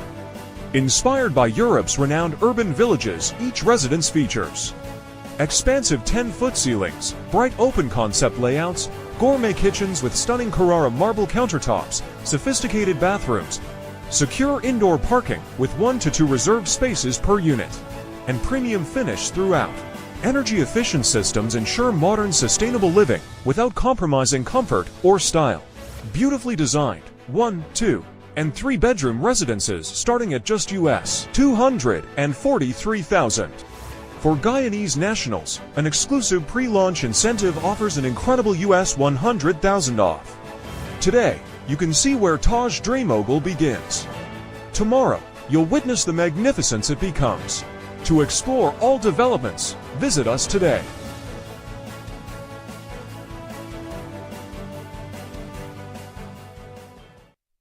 Welcome back to the I.A.N Show. You know, ladies and gentlemen, today I spoke with a guy and he bought a vehicle from a person and was a work to own. And 3 years, and a lot of people out there, they in that same arrangement. They have that same arrangement with other persons that work to own. And sometimes you can a vehicle value 30. By the time you check it up, you pay about 80,000. It had one guy used to work here and he was driving a little wagon. And he paid $90,000 for that, you know. And one slip, that work to own is like that work to own is going on as like a curse, like you're like a money lender. You can never finish pay. And sometimes even with somebody's fund, not the bank, but you've seen persons who lending money out there and you borrow 5 and it's like you have to pay back 15. It could never get. And I listened to that guy today and I called him. And this is so sad because when he got the car from the guy, he paid out the guy. The guy said he's the owner of the car. And when he almost paid him out, he said, you know, the owner of the car died. And since May, he can't get the car transferred. At all. So the guy had the car parked up there. No insurance. That long time thing, insurance not going to license that, insure that car. Because the car is not in his name and he just has the car there. Today I spoke to him, I did an interview, and I spoke to the guy who has the car and who sold him the car, in fact, who sold him the car. Go ahead, I'll run a couple minutes of it. Right, so tell me exactly what went with you and this man. Go ahead, with this car. So I took this car from this man when I was working in Shogun's Market. Right.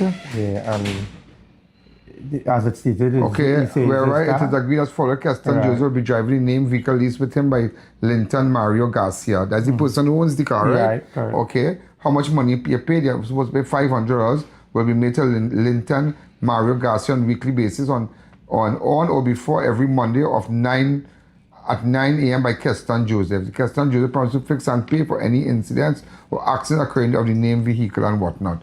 Right? So tell me, go ahead. So basically, everything that's on the contract, paid and I've done everything. How long? What kind of car it is? It's a Lancer, Mitsubishi. A Mitsubishi Lancer. What money you paying all there? In total, it came up like about 60 something. Say 65,000. Huh? A normal Lancer? Correct. What series is that? About 2008 or something. Huh? That carry Jesus to Calvary. That's all. So I didn't really take it on because I didn't have anything. So 60,000. Yeah. That work to own. Anyhow, people that they don't learn without work to own. That work to own is like taking money from a money lender. You can never finish pay for that. So you will never finish pay for that. Actually, I finished. Because the 3 years I finished pay. Right, and what's happening with the car now? So now he's telling me that the vehicle not on his name. Not on his name? Yeah, so the vehicle cannot be transferred. Cannot be transferred because the man and all died. The man and all died. So did he tell you? Did he tell you that he would have transferred the vehicle after? Wait, yes, he told me. Wait, is it in a document here? Why? You see the problem with you all when you all go go with a work to own. They create the person who owns the vehicle create this document, this contract, adjusted and created to suit him. If he will never put, if the car cannot be, that this vehicle cannot be, he would never put that in the document that completion of payment, the vehicle will be transferred. Where it is? When it's finished. Yeah, after 36 months of honoring specifics of the contract, Linton Mario will give full ownership to the vehicle. Look at there. Right. Look at right here on number 13. Look at it. So this is what you have to focus on. So there was a promise. So he broke his promise. And now the vehicle cannot be transferred. So this man now can't get no insurance for that vehicle. Nothing.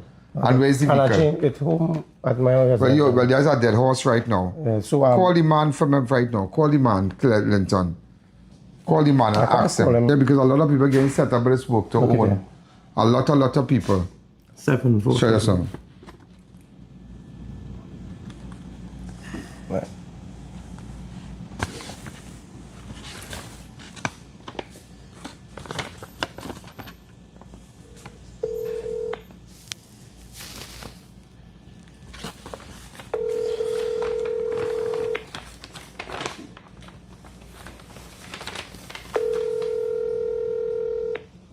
Hello, good day to you. Hi, Linton. Speaking. How are you going? I have this fellow here with me. This is I.A.N. I'm now doing an interview with him, Keston Joseph. Well, I realized I have the copy of the contract where he paid $500 every Monday. He paid out for the car, right? He paid in 36 months. That's the Mitsubishi Lancer wagon. And you said that after 36 months, you are of honoring the specifics of the contract, Linton Mario Garcia, which is you will give full ownership of the vehicle to the good guy here, Keston Joseph. Keston is telling me now that the car cannot be transferred. The guy died. Oh, when he died? Within the 3 years?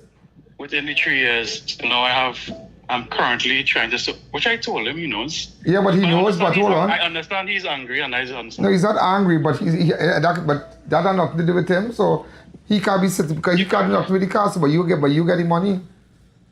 So why? So wait, hold on. Why was okay? Why? How we can use the car? Man can't use the car because he paid out for the car. He been using the car.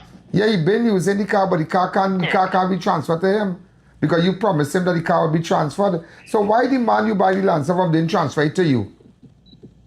Right. So I just had him to. I wanted to transfer straight on to the new owner, and the man died. And in dying, right now they're doing the letter of administration or something. But that takes years. That will take a couple of years. So you don't have a car for a year. So what's going on with him now? In the meantime, I'm trying my best to get transferred. You can't try your best. It can't happen if the man is dead. Like just talk. His family is there. The family can't transfer the vehicle just so. Well, they tell me that they're going through it right now, so I'm trying to work it out. But you remember you got $60,000, right? How much money you collected and all? $65,000. You don't get our money, right? Mm-hmm. So I just want you to be paying attention till we don't do that interview with him because he came to us, but we just find. So when could we contact you again? Like when could the man? Because are you driving the vehicle right now? No, I don't. When last you drove the vehicle? About a few weeks ago from the mechanic to home. Right, but okay. But the most important, the car is paid out for. But the car is supposed to be transferred to you.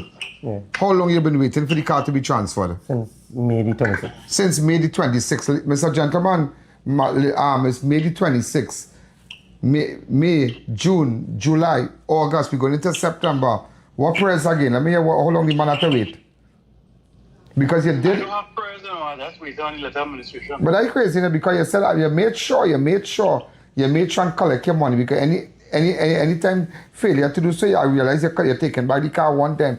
The man paid you his money and you said in 13 here, number 13, there after 6 months, after 36 months of honoring the specifics of this contract, Linton Mario Garcia, which is you, will give full, how the man could have full ownership. Now you're telling me that the owner of the car died. And where the owner of the car live? What's the name of the owner of the car? Nah, I can't put it. I'm in work right now. I can't really put it right now, but I can give it to him. He knows the owner. I send everything to him. I don't phone. Well, since May you're waiting, right? Mm-hmm. Correct. Since May, we spoke before, even before. So even before? Before the time was coming up, I told him, I said... And what he told you? And what he told you? He said, yeah, no worry, congratulations. Yeah, so you tell him, man, congratulations. Don't worry, I'll pay a year, your transfer. And now, the man, up to this day, the owner of the car died now. So what's going to happen? Well, just going with the procedure. So when the owner died? He died earlier this year. I don't get the exact death certificate, so I can't give you the exact date. So I don't understand because why you doing business with that vehicle, but the car was not in your name? That is fraud. Because that is fraud. That is fraud because you put in that you are the owner of this vehicle, no? In this document, you are the owner of the vehicle and the owner of the Mitsubishi Lancer. When the Mitsubishi Lancer did not belong to you. I was the beneficial owner. The contract covered the use of the Mitsubishi Lancer wagon, PCJ 51 owned by Linton. They say the car is owned by you. So you give him the impression that car is owned by you and only to be transferred back from you to him. You never said about the next man. He ever told you about the next man? He didn't. He told me you change it. When he told me the man died, he didn't tell me that car not on so when he created this contract for you, he said the car belongs to him. Very correct. When did he tell you the car did not belong to him? When the guy died. When the guy died. But you made sure, if you say the guy died this year, you made sure he paid 90% of the money already. Mm-hmm. Am I right? Am I right, Linton? I don't have contractual anything in front of me, you know. Yeah, well, I've seen it right here with your signature and everything. But this is a matter that we will be highlighting and we will pay attention to it and we will pursue it. That man needs justice. That fella needs justice, I'm telling you, because too many people out there that work to own, but I see people cry. People do what people kind of thing, take back the car just for our late payment, all kind of thing. And after wrap, I run out of time. You'll see more on the show tomorrow and send in your ads. Make sure we remember we start at quarter to 6. So let's go straight to Keisha.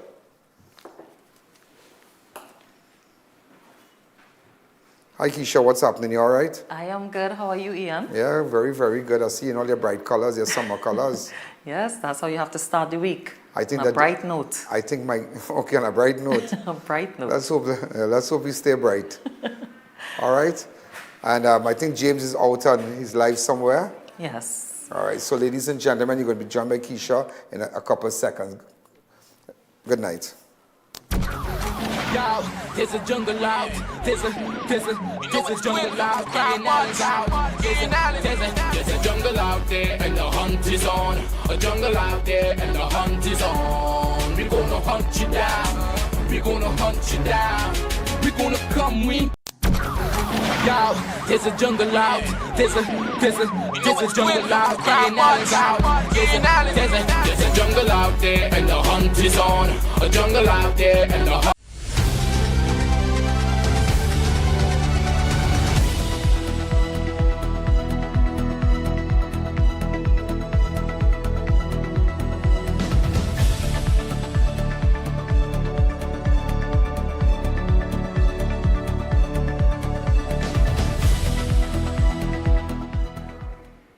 Good evening, everyone. I'm Keisha Marie Charles, and this is your I.A.N. News.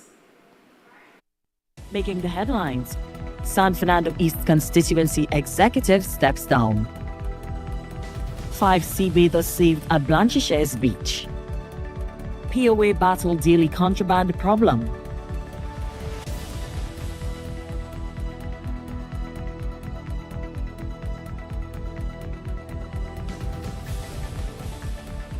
In our top story tonight, the San Fernando East constituency executive of the People's National Movement resigned effective 4 p.m. today. More in this report.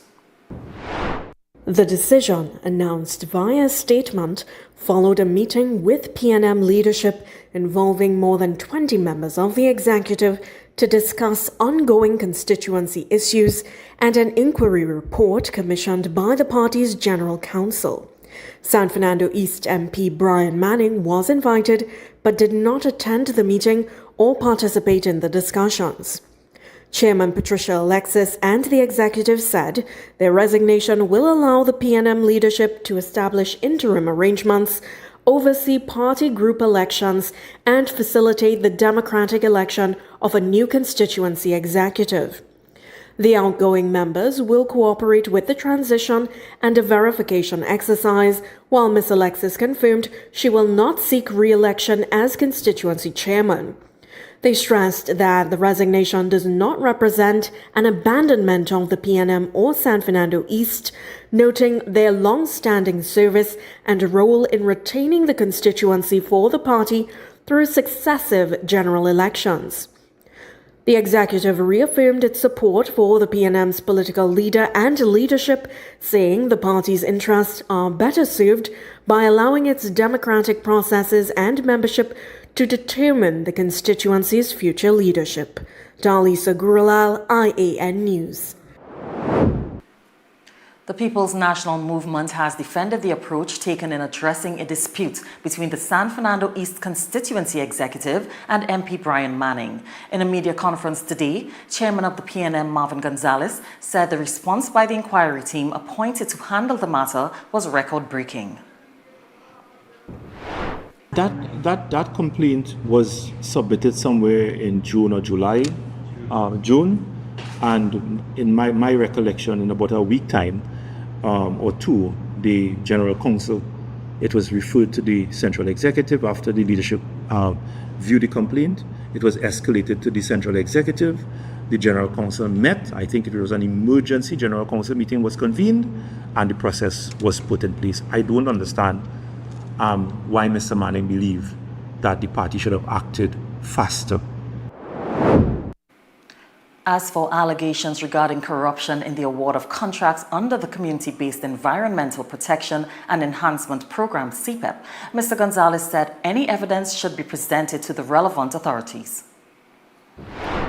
It is Mr. Manning who is making those allegations, and therefore Mr. Manning has a responsibility to support those allegations with facts, with the appropriate authority that has the power to conduct that particular investigation. The PNM is not a place where we investigate allegations of criminal conduct against members. Deputy political leader of the PNM, Sanjeev Buru, said Mr. Manning was invited to but did not produce evidence supporting his claims. I am very proud of the process that the PNM has taken. The General Counsel has acted responsibly in doing everything that was possible to unearth any veracity in any allegations against any member of the party, both-sided, because I must say, there were two complaints made. Mr. Alexis made complaints first. Mr. Manning made complaints second, and both allegations were investigated, and recommendations were made as to how to resolve it. The National Women's League has condemned MP Brian Manning's recent public comments concerning the San Fernando East constituency executive and the People's National Movement. In a statement today, the league acknowledged Manning's right to raise concerns but said the party already has established forums and processes for addressing them. The league expressed its disappointment that MP Manning has continued to pursue the issues publicly despite knowing that an internal constitutional process is already underway. It said his approach undermines party structures and emphasized that having a political voice carries the responsibility to respect process, accountability, and internal mechanisms. The league called on Mr. Manning to allow the relevant party structures to complete their work and resolve the matter internally. In other news, a female prison officer is facing a police investigation after she was arrested at the Golden Grove prison on Monday morning. According to a release from the Trinidad and Tobago Prison Service, the officer was intercepted around 8:48 a.m. during a routine security check. She was cautioned before police were contacted. Officers from the Office of the Deputy Commissioner of Police Operations later escorted the officer to the Aruca Police Station, where she was assisting police with their inquiries. The officer, with more than 19 years of service, was expected to be formally charged. POA General Secretary Lester Logie says this is the first recorded instance of a female prison officer being found engaged in the trafficking of contraband. He noted that the officer was allegedly on vacation. The officer says it's been alleged she's on vacation, so I don't know what was her reason for being at the facility. If that is the accurate information we have, that probably would have raised the red flags. With investigations moving forward, Secretary Logie said 2 disciplinary tribunals could be conducted from the Public Service Commission and the Criminal Investigations Department of the TTPS. Under the Public Service Commission, she can be dismissed. The prison with the criminal and the police with the criminal investigation, the maximum penalty under the Prison Service Act is $500,000 and 15 years imprisonment if you are found guilty. And excitement has been building at the Tunapuna Lotto booth, where a single lotto player won the $24 million jackpot on Saturday after purchasing a quick pick ticket. The winner will receive the jackpot minus the 10% government tax. Dalisa Gurlal has more in this report. One little chance, anything happen at any time.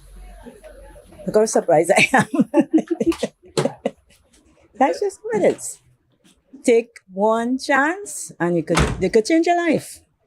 An elated Erica Holder Ali, proprietor of Erica's Fruit Plus Everything, where the winning ticket was purchased, reacted to news that her booth had sold the winning ticket. At the time, she said she was watching cricket nearby. She encouraged customers to take a chance as the outcome could prove to be life-changing. Ms. Holder Ali said the business has previously been associated with another major prize and believes that the latest winner could be someone from the surrounding community. We don't know. As yet, we don't. Nobody come forward. But I think because the majority was people around the area. I know a lot of people drive through, like from UNZ1, like they come to the schools and pick up children, but this weekend I believe it's someone in the area. She told I.A.N. News that since the news broke, the booth has attracted more customers. This, however, has not changed the established, welcoming, community-focused atmosphere of the area. One player shared what he would do with the funds if he won the jackpot. I'm not really that religious into the religion, but I will have a lot of like a Thanksgiving, right? And then have children, have grandchildren.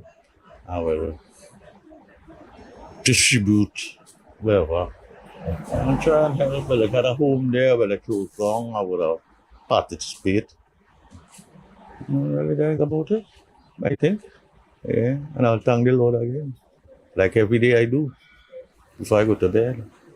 One player won $200,000 by matching 5 numbers with the multiplier but missing the Powerball, while 2 others won $50,000 each for matching 5 numbers. The next lotto draw is scheduled for Wednesday with a $2 million jackpot. Darlisa Guralal, I.A.N. News. In other news, the Prison Officers Association is raising concerns about the daily challenge of contraband being thrown over the walls of the Port of Spain prison.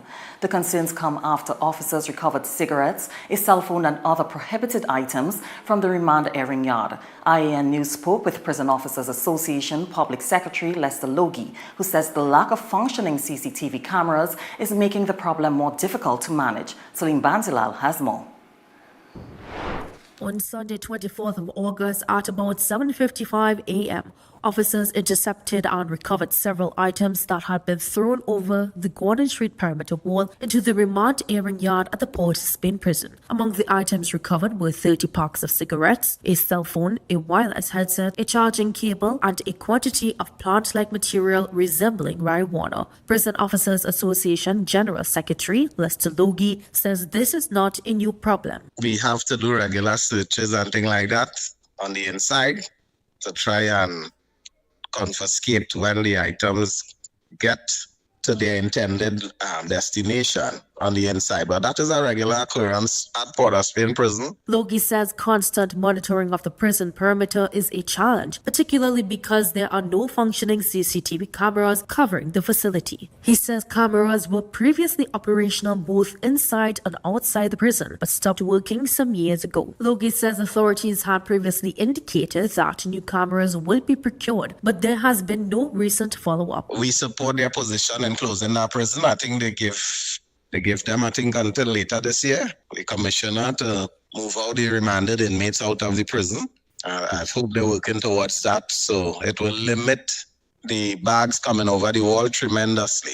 The issue also comes as plans remain underway to permanently close the Port of Spain prison. In 2025, Homeland Security Minister Roger Alexander announced that the facility would be closed in 4 phases. Logie says the police commissioner was given a directive with a deadline of the end of 2026. However, he says relocating operations to the Golden Grove prison presents its own challenges. The challenge remains is relocating the inmates and them, because the facility that really earmarked that we have space.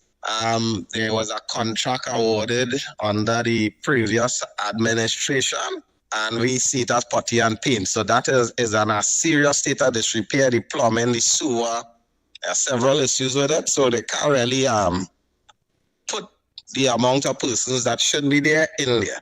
The Trinidad and Tobago Prison Service continues to maintain heightened vigilance and remains committed to preventing prohibited items from entering its facilities. Celine Bansilal, I.A.N. News. A routine patrol turned into a rescue mission for 2 Trinidad and Tobago Regiment soldiers at Blanchisseuse Beach, where 5 civilians were safely brought to shore after they encountered difficulty in the water. Celine Bansilal has more in this report. According to a press release on Monday, 2 soldiers from the 1st Infantry Battalion were patrolling near the Blanchisseuse Community Center on Saturday when they spotted 2 children and an adult man struggling in the water. Recognizing the danger, the sergeant immediately sought help from a nearby resort operator and obtained a life ring. He remained on shore managing the rescue rope while a lance corporal, who is also the patrol medic, entered the water. The Lance Corporal made his way to the three persons and got the life ring to them, while the sergeant helped pull them back toward the shore. But this situation quickly escalated. As the rescue was underway, another man and woman entered the water to help, only to find themselves in difficulty. The soldiers responded immediately, assisting both individuals back to safety. All 5 civilians were eventually brought to shore. The regiment says the Lance Corporal then assessed the 5 persons and found no immediate medical concerns. The actions of the 2 soldiers are being hailed by the regiment as an example of alertness, initiative, and duty, with a routine patrol turning into an emergency response that helped save 5 lives. Celine Bansilal, I.A.N. News. More news ahead. Stay with us. We'll be right back.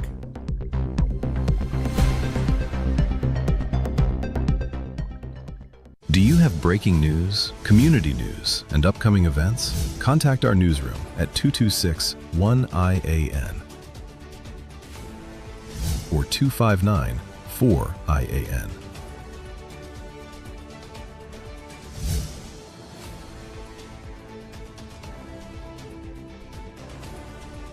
Or email us at iannetworknews@gmail.com. Fair and Square, conveniently located near the Endeavour Chaguanas flyover. Shop now for all back-to-school and vacation essentials. We carry the widest variety at the best prices.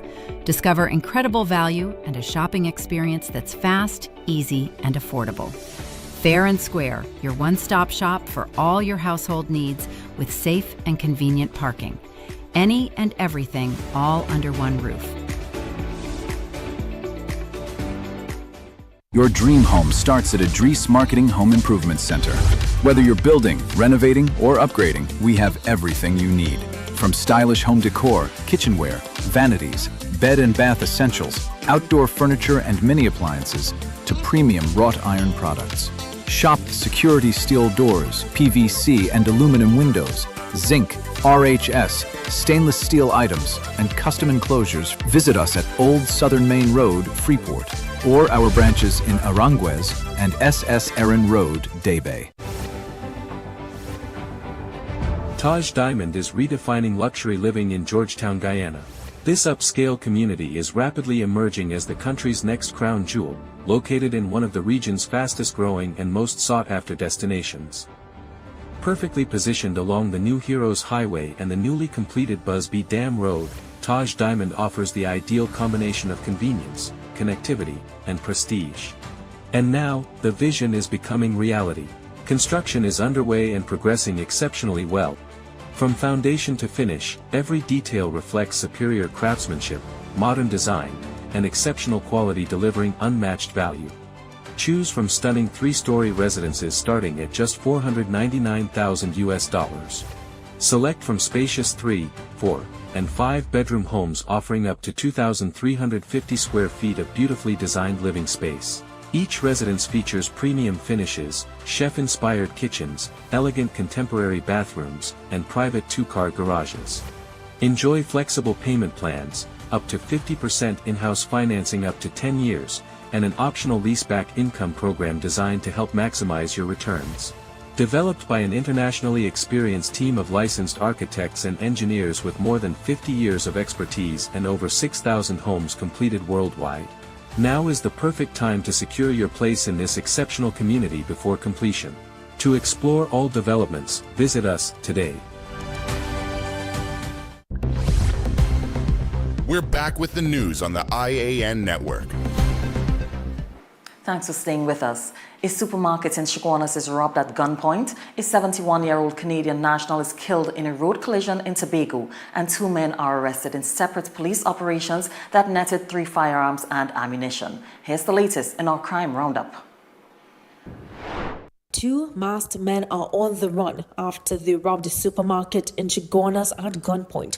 The incident occurred at Sood Brothers Supermarket along Endeavour Road on Friday night. CCTV footage obtained by I.A.N News shows the two men entering the business around 7:22 p.m. and immediately holding three employees at gunpoint. One of the men then approached the cashier and removed approximately $3,000 from the register. Good money. Oh yeah, take it out.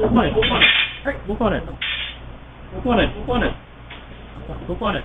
The men also took 4 mega bottles each of Johnny Walker and Punchin. CCTV footage also captured the vehicle allegedly used in the robbery, a silver Toyota Aqua. The same vehicle was reportedly seen looking around the supermarket on Saturday and Sunday nights. A report was made to police and investigations are continuing. Over in Tobago, a 71-year-old Canadian national died after being struck by a vehicle while attempting to cross a roadway in Prospect. Errol Wilson was reportedly crossing the road near Pizza Boys around 7 p.m. on Friday, August 21st, when he was hit by a vehicle driven by a man from Bunnacord. Reports indicate Wilson was crossing near a blind spot when the collision occurred. Emergency responders were called and attempted to save him, but Wilson died at the scene. Wilson had recently made Tobago his home with his wife, Ingrid Lewis. Police are continuing their investigation into the circumstances surrounding the collision. Meanwhile, 2 men have been arrested and 3 firearms were seized during separate police operations in the Northeastern and Tobago divisions over the past 48 hours. In one operation between 1 and 4 o'clock Monday morning, officers acting on intelligence about an illegal firearm conducted a search in the San Juan district. The search turned up a Ruger P89 pistol and 10 rounds of 9mm ammunition. Officers also searched a white Mercedes-Benz parked along the roadway with a lone occupant inside. A homemade shotgun and 6 12-gauge cartridges were found in the trunk. The items were seized and the 27-year-old man was arrested and taken to the San Juan police station. Police also reported another firearm seizure and arrest in the Tobago division as investigations into separate incidents continue. That was your crime roundup. Celine Bansilal, I.A.N News. Despite a newspaper report that Heritage Petroleum chairman Kurt Ramlal had resigned, the company issued a release today featuring him in an official leadership engagement visit at its Point Fortin Marine Base. Here's more. Mr. Ramlal, accompanied by Acting CEO Carrie Rampersad, Offshore Business Unit Leader Shamil Ali, and other Heritage staff, conducted an on-site inspection of key marine assets, including the quay wall, loading crane, and company-owned vessels. Heritage said the visit forms part of its ongoing efforts to improve operational efficiency and reduce costs while maintaining safe, reliable, and responsible operations. The newspaper report cited senior government sources and linked his departure to allegations of impropriety involving the allocation of contracts at Heritage. The allegations have not been proven, and Heritage has not issued an official statement confirming Ramlal's resignation at the time of that report. The latest Heritage release does not mention a resignation or any change in Ramlal's position. The company's leadership page also continues to identify him as chairman. I.A.N News contacted Energy Minister Rudal Munilal, who has responsibility for the state-owned energy company, but on the reported resignation, he had no comment. For now, the apparent contradiction between the reported resignation and today's official Heritage engagement has left questions about Ramlal's current status at the company. Dalisa Gurulal, I.A.N News. Meanwhile, the National Trade Union Center of Trinidad and Tobago is concerned over the reported exclusion of the Steelworkers Union of Trinidad and Tobago in the reopening of the former ArcelorMittal plant at Point Lisas. In a statement today, NATOC welcomed the investment by Pinnacle Steel and Vanadium Corporation and its local subsidiary Ibis Steel Company to refurbish and restart the facility, saying the project could create jobs and revive national industrial production. However, NATOC argued that economic development must be accompanied by social dialogue and recognition of organized labor, noting SWUTT's decades of experience and knowledge of the steel industry. The union said more than 2,000 workers were displaced following the industry's 2016 closure, including 644 permanent ArcelorMittal employees, and that more than 45% of former workers surveyed are willing to return to work. NATOC called for qualified former workers to be fairly considered for employment rather than seeking automatic hiring, particularly given their experience with the plant's operations. It also urged that unresolved matters from the 2016 closure of the plant are addressed, including the liquidation process, outstanding payments to former workers, and collective bargaining representation, while urging progress on the Retrenchment and Severance Benefits Amendment Bill 2026. NATOC further insisted that the plant's refurbishment must prioritize occupational safety through comprehensive inspections, risk and environmental assessments, training, protective equipment, and compliance with workplace safety laws. The Trade Union Center encouraged the Prime Minister, government, SWUTT, Pinnacle Steel, Ibis Steel, and other stakeholders to engage meaningfully, arguing that collaboration can support a safe, transparent, and productive revival of Trinidad and Tobago's steel industry. Dalisa Guralal, I.A.N. News. With the new school term approaching, the Children's Authority of Trinidad and Tobago, in a Facebook post on Monday, encouraged parents and guardians to engage in open, honest, and age-appropriate conversations with their children. The post urges parents to remind their kids that they can always turn to them for support or when they feel uncomfortable. Above all, the Children's Authority said parents should actively listen to their child's concerns. By fostering a supportive environment for dialogue, a child can feel empowered to speak up confidently whenever issues arise. In other news, Trinidad artist I.A.N said he understands a decision to restrict songs promoting gun violence and criminal activity from Tobago Carnival events. The move follows discussions between carnival organizers and the Trinidad and Tobago Police Service.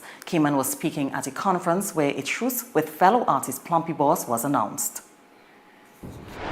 The decision to restrict songs glorifying violence and criminal activity at Tobago Carnival is not being viewed by I.A.N as a ban on Trinidad music. Speaking at a conference on Saturday at the office of Tunapuna MP Roger Alexander, I.A.N, whose real name is Kashif Sankar, said he has no issue with the decision. No, I really have a problem with that because at the end of the day, in Carnival, you know, every time of the year, they genre music, so if they don't want to play the music, we'll be taking Trinidad segment one. Trinidad segment no one to like. Yeah, you know. To my first yeah. Okay, like that. Everybody at the time and yeah, you can even put the express yourself and things to, and if they feel like that is what I want to do, you have a problem with that. The decision followed discussions with the Trinidad and Tobago Police Service, with organizers saying the aim is to maintain a positive environment during the carnival celebrations. And while songs promoting violence and criminal activity are being targeted, the measure does not amount to a blanket ban on a particular genre or artist. Dalisa Guralal, I.A.N. News. In other news, the Ministries of Justice and Homeland Security are working closely on rehabilitation initiatives, namely through the Parole Act and the Dissuasion Commission. Speaking at a media conference where Trinidad artists I.A.N and Plumpy Boss announced a truce, Minister of Justice Devesh Maharaj explained how these initiatives would work. We have also set up something called the Dissuasion Commission, which will deal with pre-trial matters. For minor matters, instead of people going to court, if they decide to access the Dissuasion Commission, whereby they would also go through a certain level of rehabilitation, they may find themselves without a criminal record. So though that's pre-trial, the Parole Act is post-trial when you're in prison, and I really applaud this initiative by my colleague, Minister of Homeland Security. I think throughout the corridor, throughout Trinidad and Tobago, where you have a lot of young people attracted towards the gang lifestyle. was assented to on May 27, 2026. It provides for eligible inmates to be released early under conditions and supervised in the community, supporting rehabilitation and helping reduce prison overcrowding.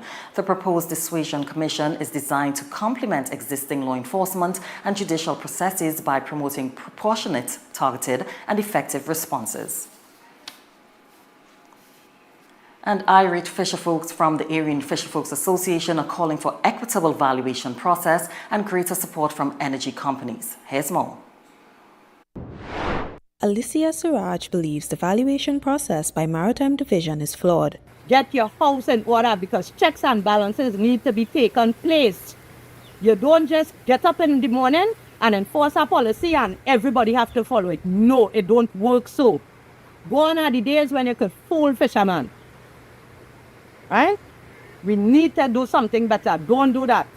Not you coming in the same port and charging a different fee for every boat. That is nonsense.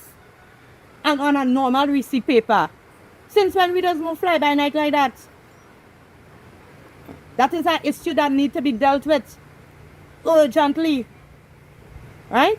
When I took this up to Maritime, they said that it is out of their hand. The valuation is not under their division. That is something personal. If it is something personal, my question is, why don't we get our own valuator to do it? And she lamented the lack of support from some energy companies towards the association. And I am saying it proud and I am saying it bold. You will be challenged. You will be challenged. There is a time and place for everything. The time and place will come for us to deal with it. And as I say, we need oil and gas to exist. But guess what? We need fish is also important. However, the association extended sincere gratitude to Member of Parliament for Labrie, Clyde Elder, for his unwavering support during their St. Peter's Day celebrations. I got assistance from MP Clyde Elder. He was tooth and nail behind me with this to deal with the Coast Guard incident, to deal with the police, to get everything going. He was tooth and tooth with me to get this thing done. As a matter of fact, our celebration was held in collaboration with him. Right? We got sponsors from, just imagine the energy sector. Well, although they are plowing our seas where we make we live in. We don't get $1 from them, but they refuse to even assist us with $1. One person that I have to say kudos to is Summit Energy Supply Limited. They had supported us. They had supported us with the truck to transport our music because the music truck shut down. And they had sponsored us financially. We now take a short break. Sports is up next. Stay tuned. We'll be right back.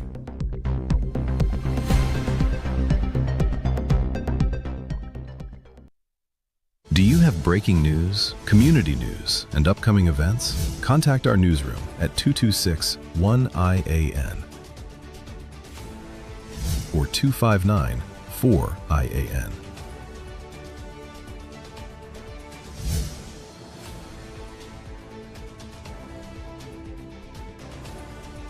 Or email us at iannetworknews@gmail.com. For years, Trinidad and Tobago watched its energy sector shrink. Oil production fell. Gas became scarce. Plants closed. Now, the direction is changing. Oil production is climbing again, from about 51,000 barrels a day in 2024 to more than 54,000 in early 2026. LNG is moving too. Exports rose from 10.3 billion cubic meters in 2024 to 10.7 billion in 2025. But what comes next is much bigger. 7 trillion cubic feet of Venezuelan gas. It is coming to Trinidad and Tobago for processing. And across the wider regional program, more than 12 trillion cubic feet of natural gas is being secured for Trinidad and Tobago's energy future. BP is taking full control of Calypso. NGC is moving upstream.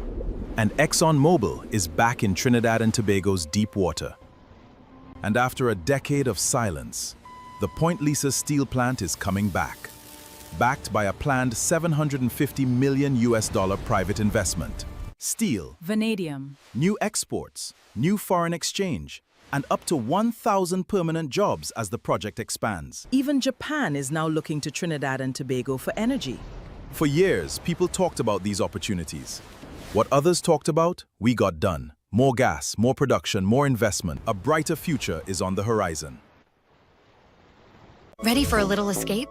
Make your next staycation unforgettable at Sunset Beach Resort in Mayaro. Enjoy a relaxing day of sun, sea, swimming, and family fun with comfortable accommodations and refreshed modern spaces, perfect for your island getaway. And yes, day passes are available. Kids 12 and under are only $25, while adults are $75. Your day pass includes pool and beachfront access, garden huts, plus washroom and changing facilities. Sunset Beach Resort, Mayaro. Call 332-1411 today to reserve your stay. Fair and Square, conveniently located near the Endeavour Chaguanas flyover. Shop now for all back-to-school and vacation essentials. We carry the widest variety at the best prices.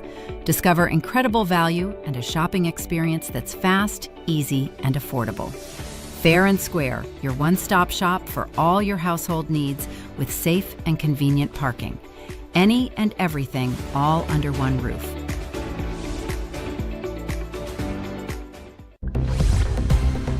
We're back with the news on the I.A.N. network. Welcome back, everyone. CPL stars traded the cricket pitch for the golf course today, but the cause was much bigger than sport. TKR owner Venky Mysore, Darren Sammy, Alex Hales and Colin Monroe were among the names taking part in Dwayne Bravo's charity golf tournament.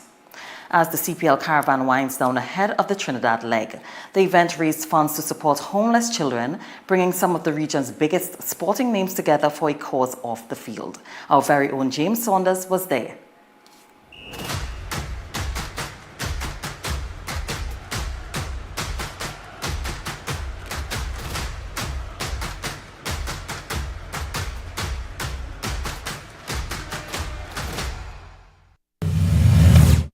All right, so we're here with the champion boy, Dwayne Bravo, Dwayne TKR back on the home soil. What's that feeling like? It's a great feeling. We're definitely happy to be back home, to get the fans' energy and support. We didn't get the start we wanted, but that's part of cricket, and it's a tournament that you just have to be within among the wins. But we're looking forward to the home leg because this is where we play our best cricket. Queen's Park Oval, that's a special venue for you. Of course, you would have played for Queen's Park. How special is that venue for TKR and the franchise? Very special. That's where it all started for us. This is where the players, most of the players, Queen's Park Oval is like home for us. We grew up there, we started playing cricket there at 8, 10. And so it's good to get some cricket back in the Oval again. We have a good record there as well. We know I don't have to call on the fans to come out. I know they're going to come out and support us. So it's just for me and my team to go out there and give a good showing of ourselves and take responsibility and do well. What are you hoping to get out of this Trinidad and Tobago leg? Well, it's 5 games. So last year we win 4 out of 5. If we can do that again, I'm happy. If we can get 3, I'm happy. But definitely 4 is something that, once weather permits, I think we will have a good home leg. What about the anthem? We're loving the anthem now. We heard a brand new song again. How are you feeling about it? What has the response been? Yeah, it's been a positive one, especially from the players. Normally when I do a song, they always say, "Oh God, give that a rest now." But the rich uncle endorsed it. So once the rich uncle endorsed it and Narang endorsed it, the guys loving it. So and the fans as well. The reaction from the fans is good. 5-star, and we're looking to add. And of course, this is becoming a tradition. Golf, the Dwayne Bravo Invitational Golf Tournament. How you felt about the tournament today? It's good. Obviously, I don't play, but it's good that the support from the people. Last season was my first one. I promised to do it again, and I'm happy that the response was a positive one. The support is there, and very good weather again as always. And thanks to my team who make this possible, to the sponsors as well, and my teammates who come out and support. And you can see some of the other icons are here. Lara is here, Russell Latapi is here.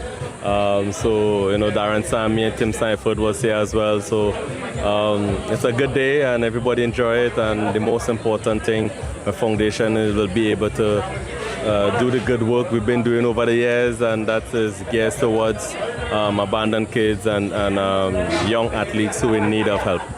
All right, well, we're looking forward to great performances at home. Thanks very much, mate. Thank you.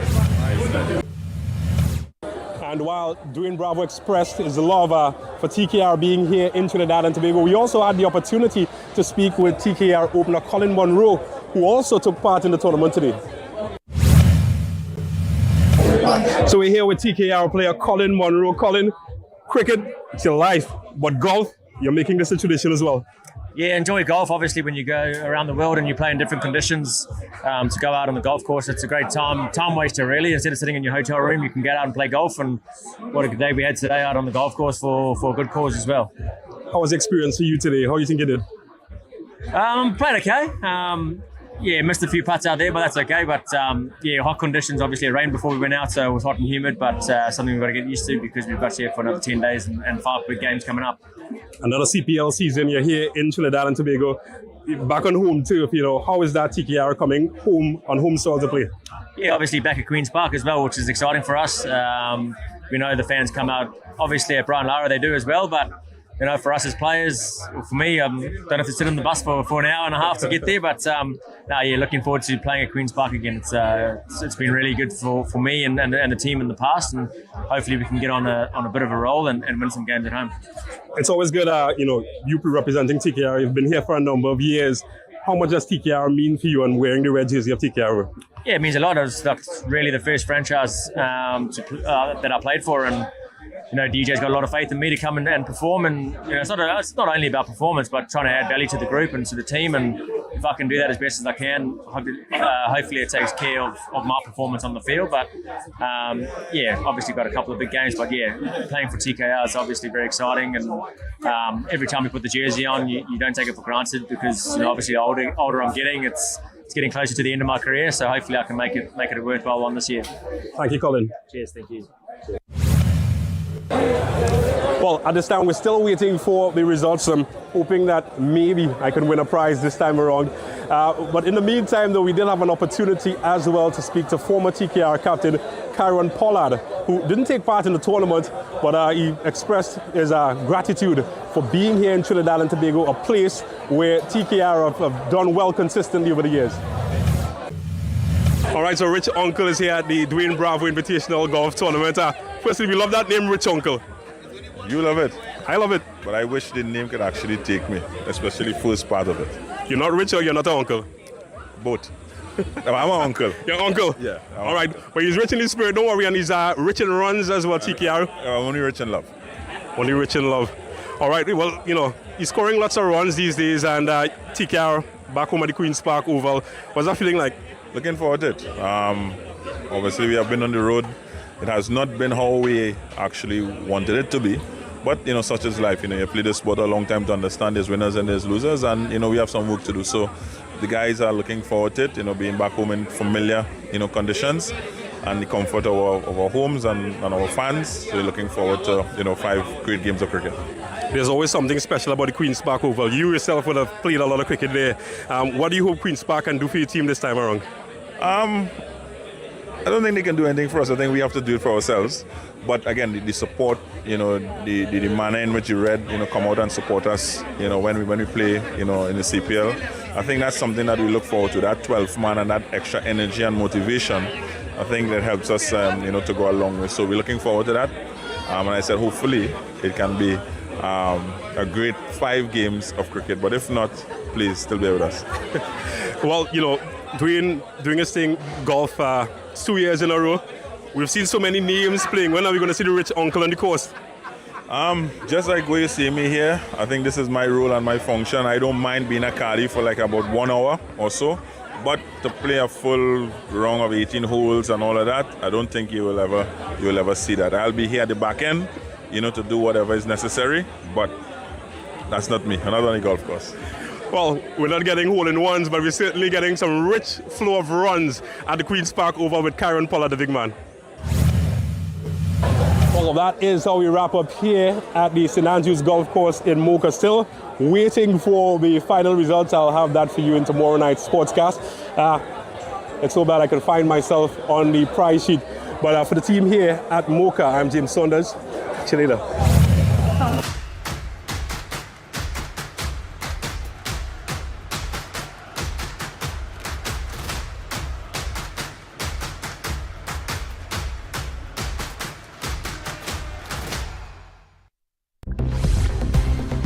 We'll be right back.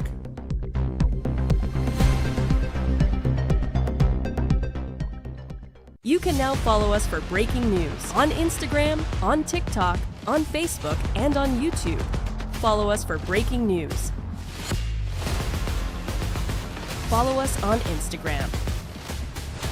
Follow us on TikTok. Follow us on Facebook. Subscribe on YouTube. Follow us for breaking news on Instagram, on TikTok, on Facebook, and on YouTube.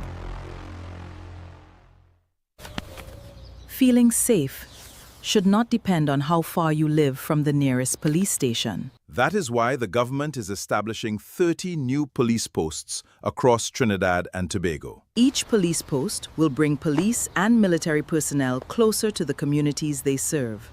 They will cover major roads, transport routes, busy junctions, and other important locations.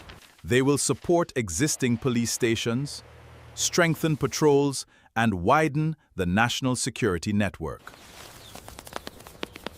And more officers are coming. New recruits are joining the Trinidad and Tobago Police Service. That means more trained officers available to protect communities and respond when citizens need help. The purpose is simple: stronger presence, faster access to assistance, and greater confidence in public spaces. 30 police posts, more police officers, one connected national network protecting you and your family. Promises made, promises kept. Your dream home starts at ADVERTISE Marketing Home Improvement Center. Whether you're building, renovating, or upgrading, we have everything you need. From stylish home decor, kitchenware, vanities, bed and bath essentials, outdoor furniture and mini appliances, to premium wrought iron products.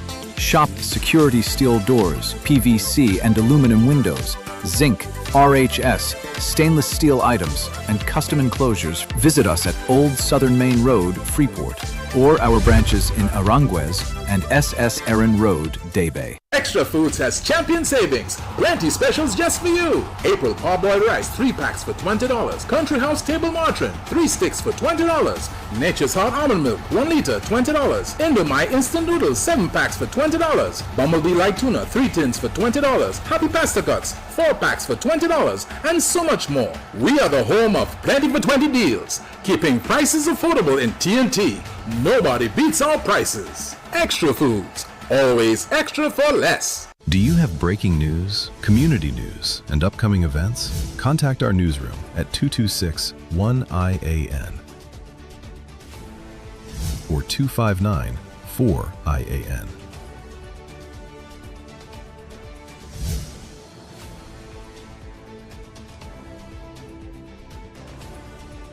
or email us at iannetworknews@gmail.com.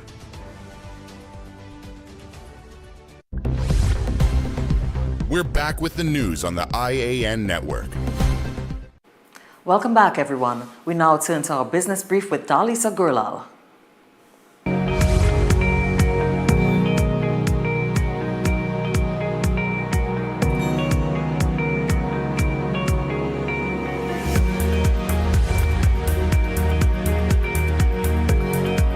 Angostura Holdings' 44th annual meeting will be held on Wednesday, August 26th at 10 a.m. at the House of Angostura in Laventille. Shareholders will consider the 2025 Directors' Report and audited financial statements, followed by the election and re-election of directors. The AGM will also consider the reappointment of PricewaterhouseCoopers as auditor and approval of a final dividend of 29 cents per share. Special business includes confirming an amendment to Bylaw 1 requiring the chairman and deputy chairman to be elected annually and to serve until the next AGM. Shareholders will also vote on an amendment requiring written board resolutions to be unanimously approved and signed by all directors entitled to vote. The meeting will conclude with consideration of any other business properly brought before shareholders. The Energy Chamber of Trinidad and Tobago is hailing Trinidad and Tobago's natural gas output recovery. In a news bulletin on its website, the Chamber said production averaged 2,541 million standard cubic feet per day in 2025, marginally above 2024, but still well below 2018-2019 levels. Production averaged about 2,427 million standard cubic feet per day in the first quarter of 2026, underscoring the challenge of replacing declining output from mature fields.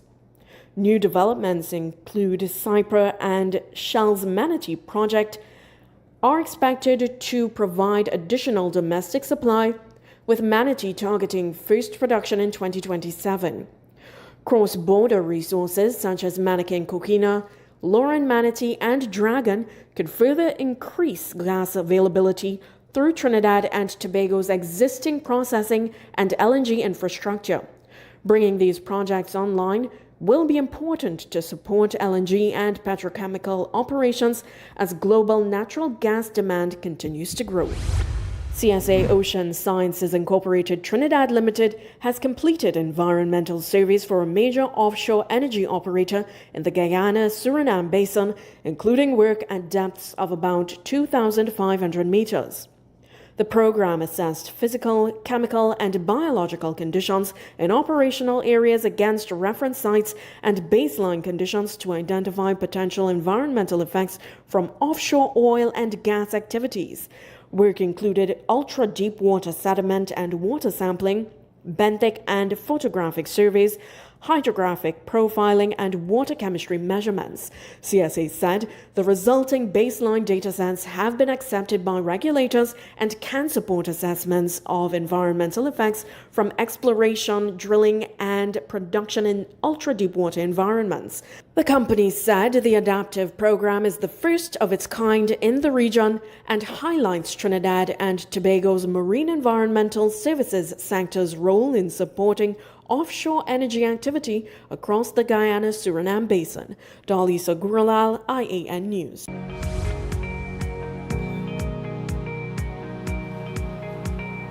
UNICEF, the United Nations Agency for Children, says that children under the age of 15 account for half of suspected Mpox cases in Guinea-Bissau. The agency is scaling up its support in the country as it responds to its first ever Mpox outbreak. More in this report. In a news release, UNICEF said it is strengthening surveillance, prevention, and community outreach as the country responds to its first Mpox outbreak. Since the outbreak was declared on July 4th, Guinea-Bissau has reported 7 confirmed Mpox cases, all among adults. As of August 17th, 6 of the confirmed cases are in the autonomous sector of Bissau, while 1 is in Biembo region. No deaths have been reported to date. However, of the 46 suspected cases, 26 are children aged under 15. 16 of those children are aged 0 to 4 years old, raising concerns for their health given the greater risk of complications from the virus among young children. The reopening of schools in September further compounds these concerns given the potential for increased transmission among children. According to UNICEF, families should seek immediate care if children develop a rash, fever, swollen lymph nodes, or other symptoms, and follow guidance on hand washing and avoid close contact with suspected cases. Celine Bansilal, I.A.N. News. The Antigua and Barbuda government is looking to Jamaica as it overhauls its legislation to deal with serious crimes. The Prime Minister said his government is examining Jamaica's approach to minimum sentencing as it drafts legislation proposing mandatory penalties for serious gun and sexual offenses. More in this report.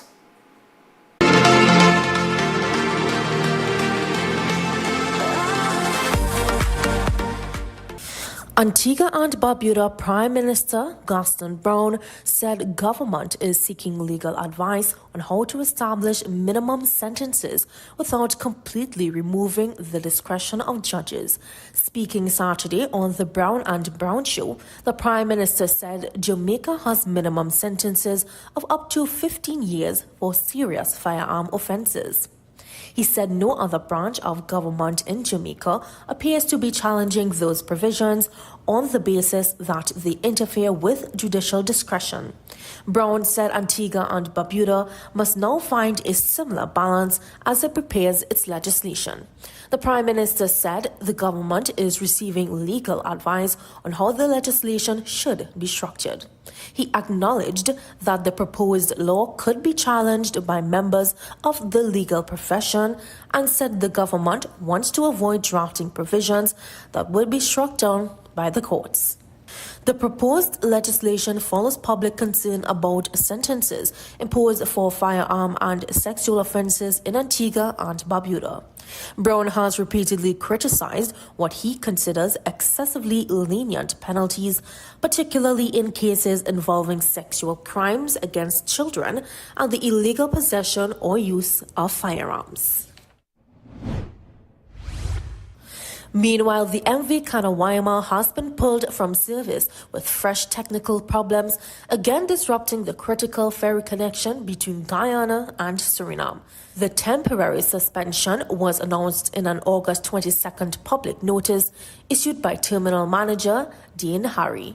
According to Kanawayama Ferry Service, technical issues were detected aboard the vessel, forcing management to halt operations along the Molson Creek South Drain route. Management is working assiduously to have these issues resolved at the soonest time possible.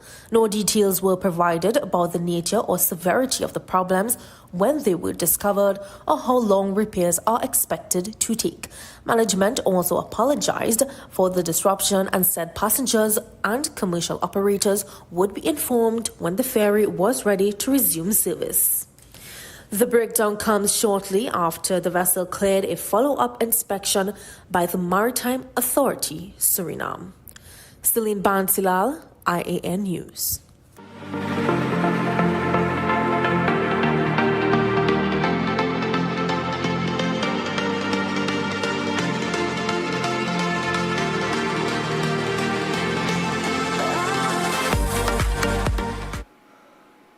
Iran's currency hit a record low today as Washington prepared to announce new sanctions it said would add further pressure on an economy already battered by previous sanctions and a U.S. naval blockade. We have more in this report.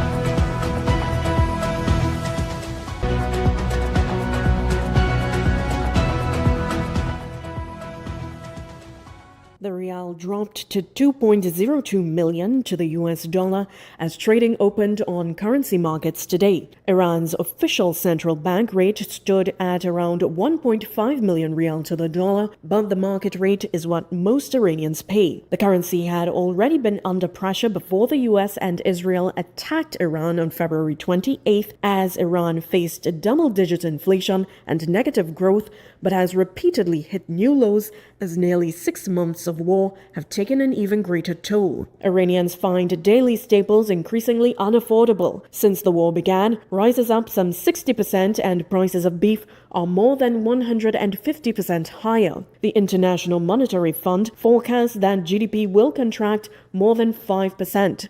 Still, economic pressure has not translated into political pressure. Iran retains a key strategic advantage. Its attacks and threats on ships in the Strait of Hormuz have brought traffic in the vital waterway to a near halt, damaging the world economy and heaping pressure on U.S. President Donald Trump ahead of congressional elections. The war, as a result, has devolved into a fight over who controls the strait, through which a fifth of the world's traded oil transited before the conflict. Iran is now refusing to fully reopen it unless it can charge ships. U.S. forces have struck another vessel in the Eastern Pacific, killing 2 people the Pentagon says were trafficking drugs. The U.S. Southern Command announced the strike in a social media post early Monday. The death toll from the Trump administration's campaign of bombing boats off Latin America's Caribbean coast and in the Eastern Pacific now exceeds 210 after more than 60 strikes. The Joint Task Force Western Hemisphere executed a lethal kinetic strike on a low-profile vessel operating along established narco-trafficking routes in the Eastern Pacific. Intelligence confirmed that the vessel was carrying illegal drugs. General Francis Donovan, who leads U.S. Southern Command, said, quote, "We are committed to imposing total systemic friction on narco-terrorists, disrupting their operations, dismantling their leadership, and eliminating cartel terror across the region," end quote.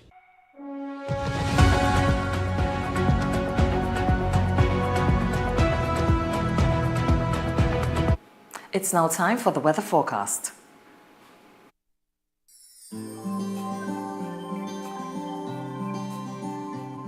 The Met Office says tonight will be mainly hazy with a gentle breeze and an odd shower. Tomorrow will be hazy and breezy at times, except for brief isolated showers during the early morning period.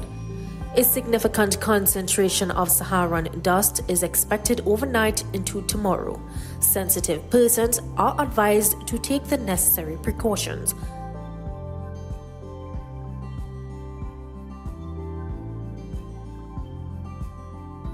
Sunrise will be at 5:56 a.m. and sunset at 6:19 p.m. Seas are slight to moderate, with waves reaching from 1 meter to 2 meters in open waters near calm, sheltered areas. And here's a look at tomorrow's tidal times.